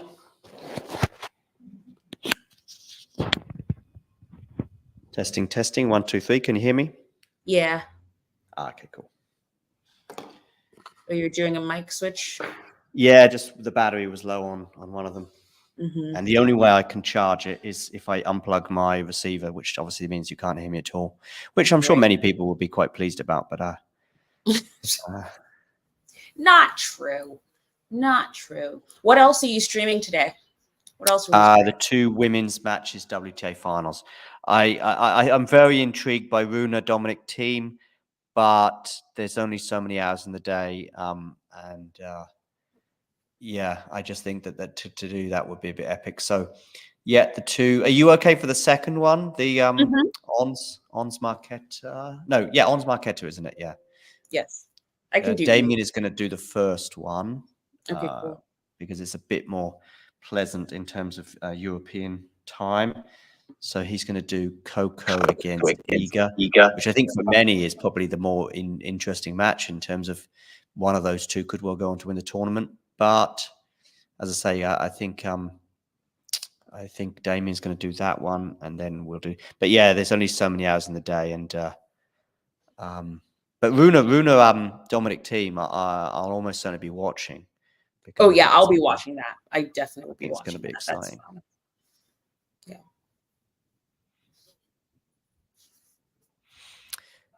I'm probably a point or so behind. I have Tsitsipas at 40-15, trying to get parity here, which I think I can see actually on the screen. It already has occurred at 5-all. 5-all was a scoreline that I heard during a stream the other day that what's his name? Miles loves 5-all, and I know what he means. It's kind of okay. Well, even if it's the most boring match of all time, 5-all, it's like, okay, this is interesting now because every point is massive. Yeah.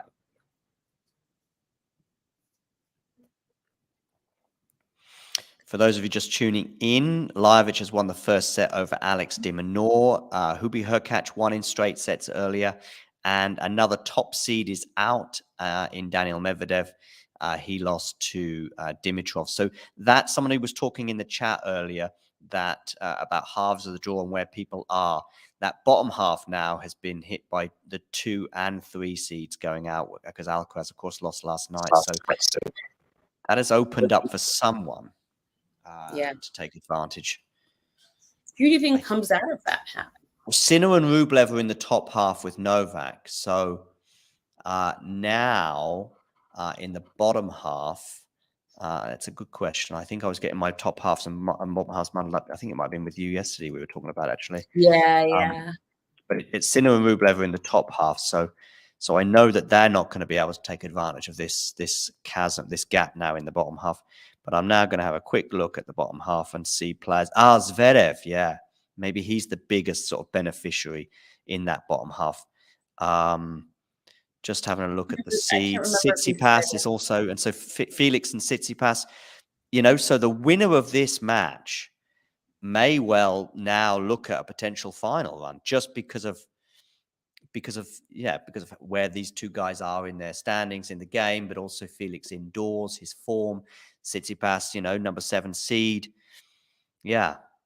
That's how crucial this match might end up being, that one of these two guys could end up getting to the final because of that Alcaraz and Medvedev absence. Right. Khachanov as well. Dominic's team is winning the tournament, is what we're saying. So I'm just having a look at Carlos Alcaraz's section, which is now opened up for either a Safiullin or a Khachanov to go deep. Oh, Roman Safiullin has a big chance as well. Yeah. Unless he loses in his next round, which would be on brand. And the winner of this will be, here it is, yeah. The winner of this, by the way, will play the winner of Auger, who's in really good form, or Zverev. So we could have a Zverev Tsitsipas, for example, next round. That's also a possibility. So these are the players that I've just mentioned that are potentially going to take advantage of Carlos and Daniil's demise.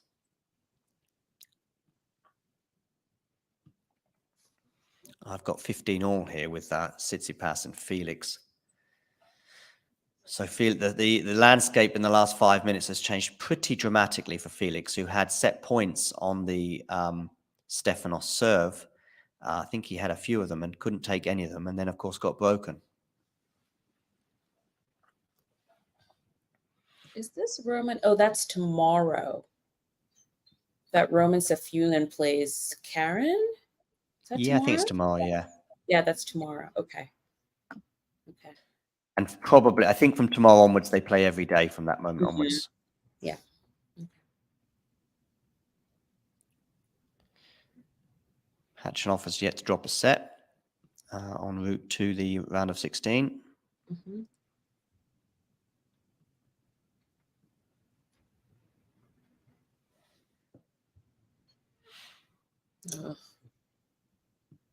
How was the workout? Not too many people there at 6 a.m.?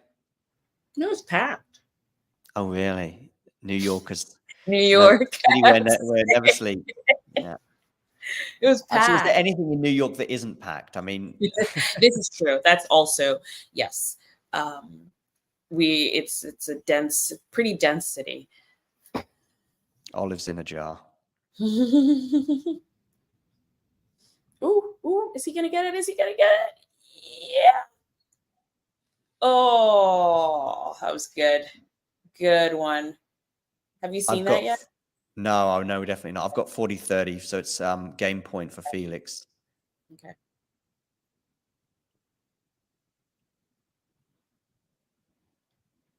That's so surprising. I don't know how I got ahead, but I'm. Oh, but you were always ahead of me. It was basically Jack was in the lead. I was a distant third, and you were sandwiched in between.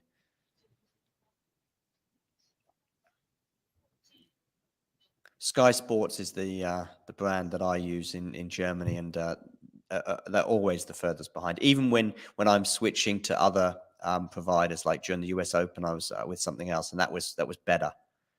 I see what you mean. It's a lovely forehand cross court there, passing shot from Felix to bring up 6-5.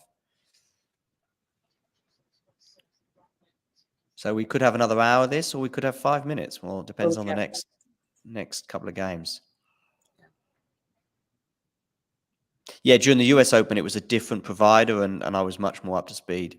But now I'm back to slow Sky Sports. Back to Sky. Doesn't Sky? Oh no, I think Amazon's deal is still there in the UK. Yeah, in the UK, I think it finishes this year. I think this year. Yeah, and then they. That's right, and then Sky get it. Yeah. Are you watching on the tennis channel? Yeah, no, Tennis TV. Tennis TV. Okay, I get Tennis those two channel is the confused. most behind. Okay, I get those two confused. Tennis channel. Oh no, Tennis TV is ATP only, right? Yes. Mm-hmm. And Tennis Channel lends itself, seems to be more towards ATP, but does do both, right? Is WTA finals are on Tennis Channel? Yes. So that's where I watch it. Basically, it's the reason I have both. But I would imagine you and Miles are both watching Tennis Channel, and yeah, I think you aren't quite in sync. Am I right? No, so it depends on how he's watching, because he has two versions of Tennis Channel. Now, if you have a cable subscription, you can of just get Tennis Channel on TV, and they're a little bit more in sync. Where if you're getting it through the app, which is Tennis Channel Plus, it's behind. Exactly. Same with Sky Sports, by the way. If I had it through a cable with the same subscription, then I would be more on pace. But because I'm watching it through the application, albeit on my TV, it gets a bit further behind. Because what I'm guessing is they're just getting the stream from the live. Although, no, that's not really true, because I think they get it. I don't know how they're getting, because the commentary is different from the. So Tsitsipas is serving to stay in the set once more. That backhand slice into the net, though, from Felix will certainly help him.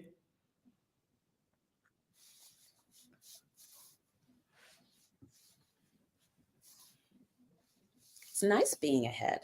We usually never. So it's a 5-hour time difference to New York from Germany right now, I think. Do you change your clocks at some point? Next week.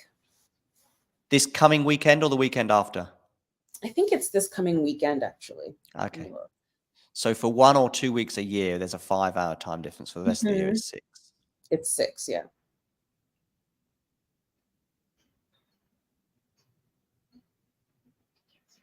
It's not a bad sort of flight over to New York in terms of like flying from here. Sort of, we tend to sort of take off, let's say you take off early morning, you land sort of early afternoon. Local time is ready for a nice Saturday night out. I quite like it. I've done that many times.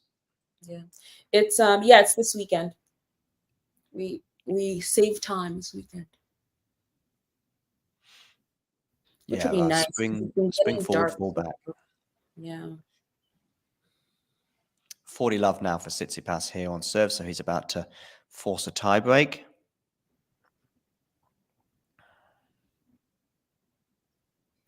We will find out, Max. We will find out.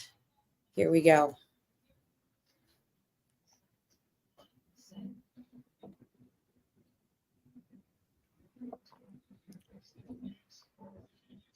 Yep, indeed. I don't know who the compliment king is, but what do you mean? I don't know what I'm talking about. It could have been 5 minutes ago when I was ranting about something.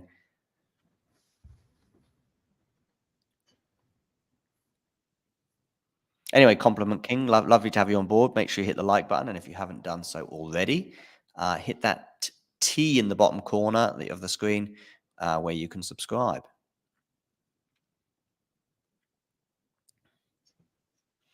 It's a nice first an ace there from Felix to get himself off the mark at the beginning of the tiebreak. 1 love, he leads.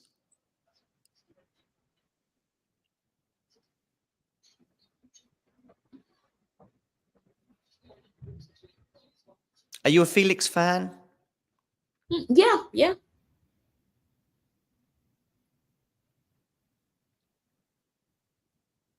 When he burst onto the scene, I loved the sort of go for on every shot risk element that I remember sometimes would blow up in his face, but was always entertaining. And I think it's still the case, but maybe it's a little bit more measured these days. Yeah. I think I don't think losing first rounds of all these tournaments was helpful for his how do you say, confidence. So, but yeah, I'm a fan. I just Matthew subscribing to the idea of momentum regarding Stefanos being favourite of the tiebreak. I would agree with that. That doesn't mean it'll happen. We went into the Medvedev Dimitrov tiebreak thinking, well, the momentum is with Medvedev right now, and of course, tennis being tennis, Dimitrov went and won it quite comfortably. But yeah, momentum is huge in tennis, and if you're a break up in a set, especially serving for it and also getting set points, and then finally you're forced to a tiebreak, the momentum is against you. But we'll see how Felix copes with it. It's 1-2 on my screen as he goes down the tee. It's his second ace of the tiebreak. I think I'm ahead. Oh, you're definitely ahead, yeah. I've got 2-all. Ghosty's not a fan of Felix's service motion. Sean says Felix is suited to an attacking style. I saw him wipe the floor with Sinner a year or so ago. He was unplayable that day. Yeah, that could well have been during that period of the year when he was tearing up, winning those 3 tournaments back to back. No third consecutive ace for Felix on serve because it's going to be a second serve here. Good response, FAA. You'll see what I mean.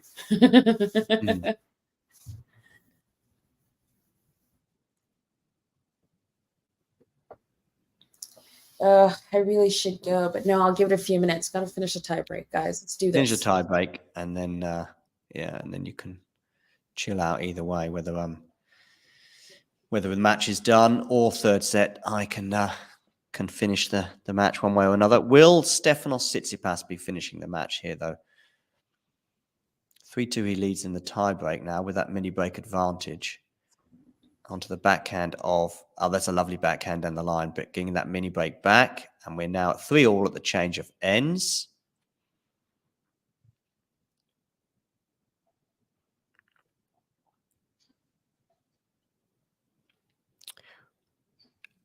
I'm not sure. Ghosty, I'm just trying to think of the comparison here in terms of, for sure, in terms of football, that they have designed to break momentum.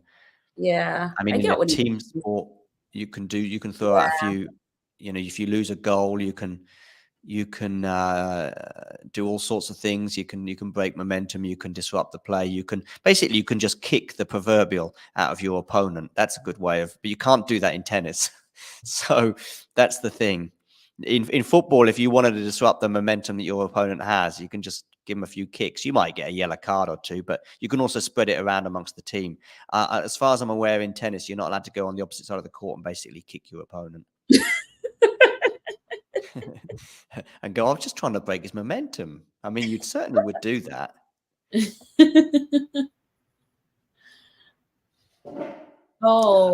smash there from Tsitsipas for 4-3. Oh. I think it's probably edging away then from Felix. You would not be wrong.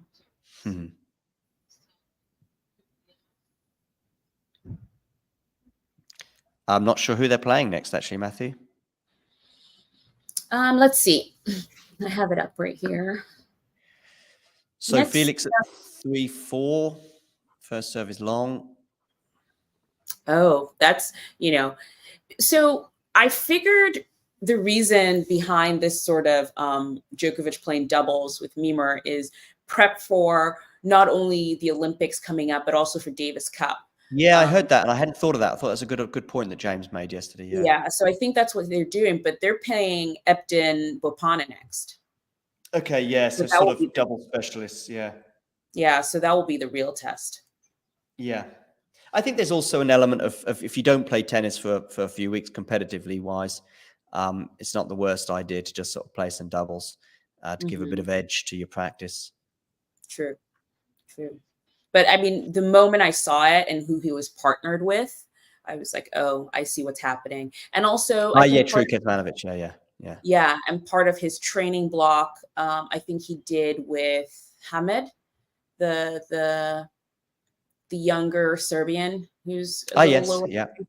So I think he's just trying to prep. He wants that Olympic gold, So he's gonna. But yeah, of course, Davis Cup and Olympic, of course, will be national dependent. Yeah.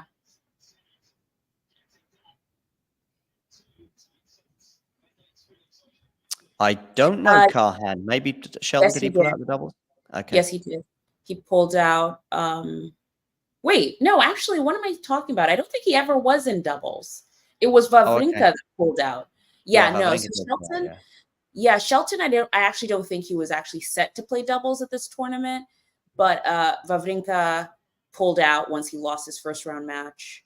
Match points now for Stefanos on his serve. Backhand here from Felix, goes cross court, forehand. Stefanos, can he get out of this forehand hole? I don't think he can at the moment. Yes, he can. He switched up to the backhand. Nice one, Felix. Oh, but that's not nice.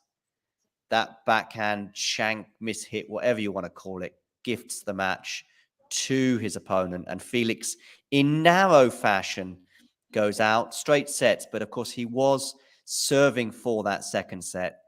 And as I posited at the time, just before that serving for the set, when he had all those set points as well on Stefanos' serve, that he may end up regretting that. And unfortunately, from his point of view, he does, as Stefanos gets it done in straight set, 6-3, 7-6. So hats off to the Greek. And as I say, that lower half of the draw with the 2 and 3 seeds now out, there's players like Stefanos and Zverev will be thinking, I can make the final here. Yeah, they have good chances. I'm going to run. Go run. I'll do a monologue for a minute or two, but we'll be seeing you and listening to you again later on when you and Miles return for the second of the 2 WTA finals matches tonight between Ons Jabeur and Marketa Vondrousova. So looking forward to that. Yeah, cool. Bye, guys. See you then. See you, Anastasia. Take care. As I said, I will just see us for the next minute or so before I disappear off as well. Make sure you hit the like button and subscribe if you haven't done so already. We've just done sort of 3.5 hours of streaming as we did the tail end of the Dimitrov Medvedev match, which had a fairly epic conclusion with Dimitrov sealing his place in the next round, and Medvedev can go off and chill out before heading to Turin. Who else will be in Turin? Well, that may well be decided in the next 24 hours or so. Hurkacz winning his match today, so it's over to you, Holger Rune, to do the same in his match against Dominic Thiem later on today.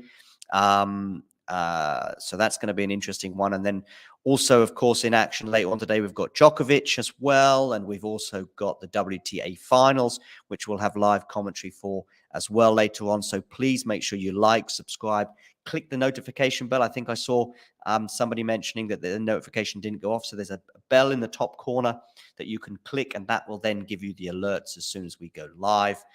But I can also tell you in advance that we will have both of the WTA finals matches tonight.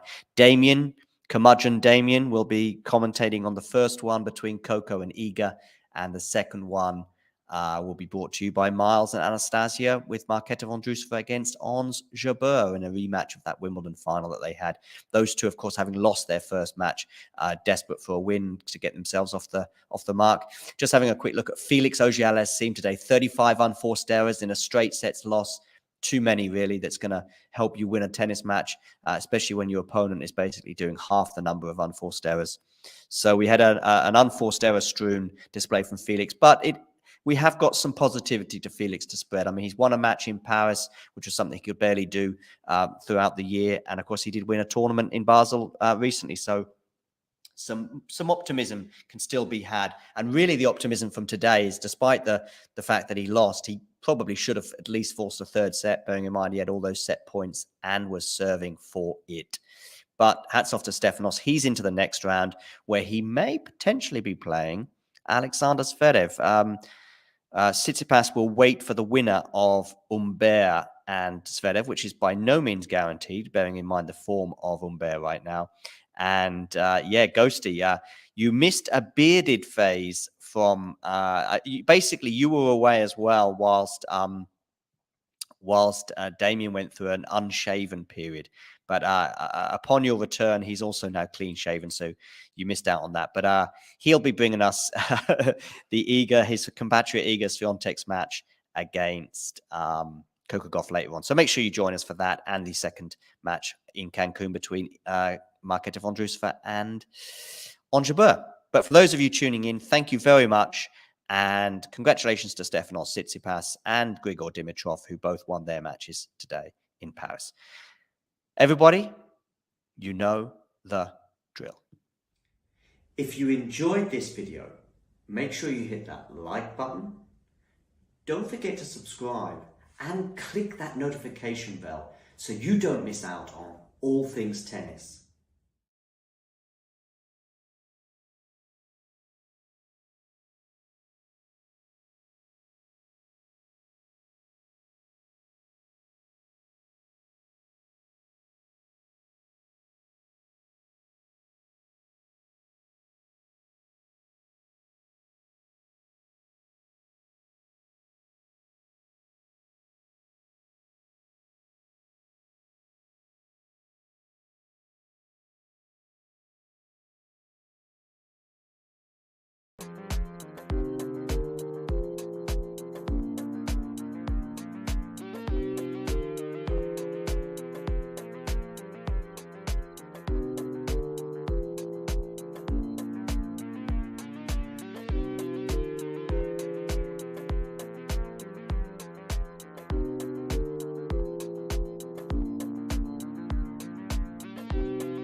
If you enjoyed this video, make sure you hit that like button. Don't forget to subscribe and click that notification bell so you don't miss out on all things tennis.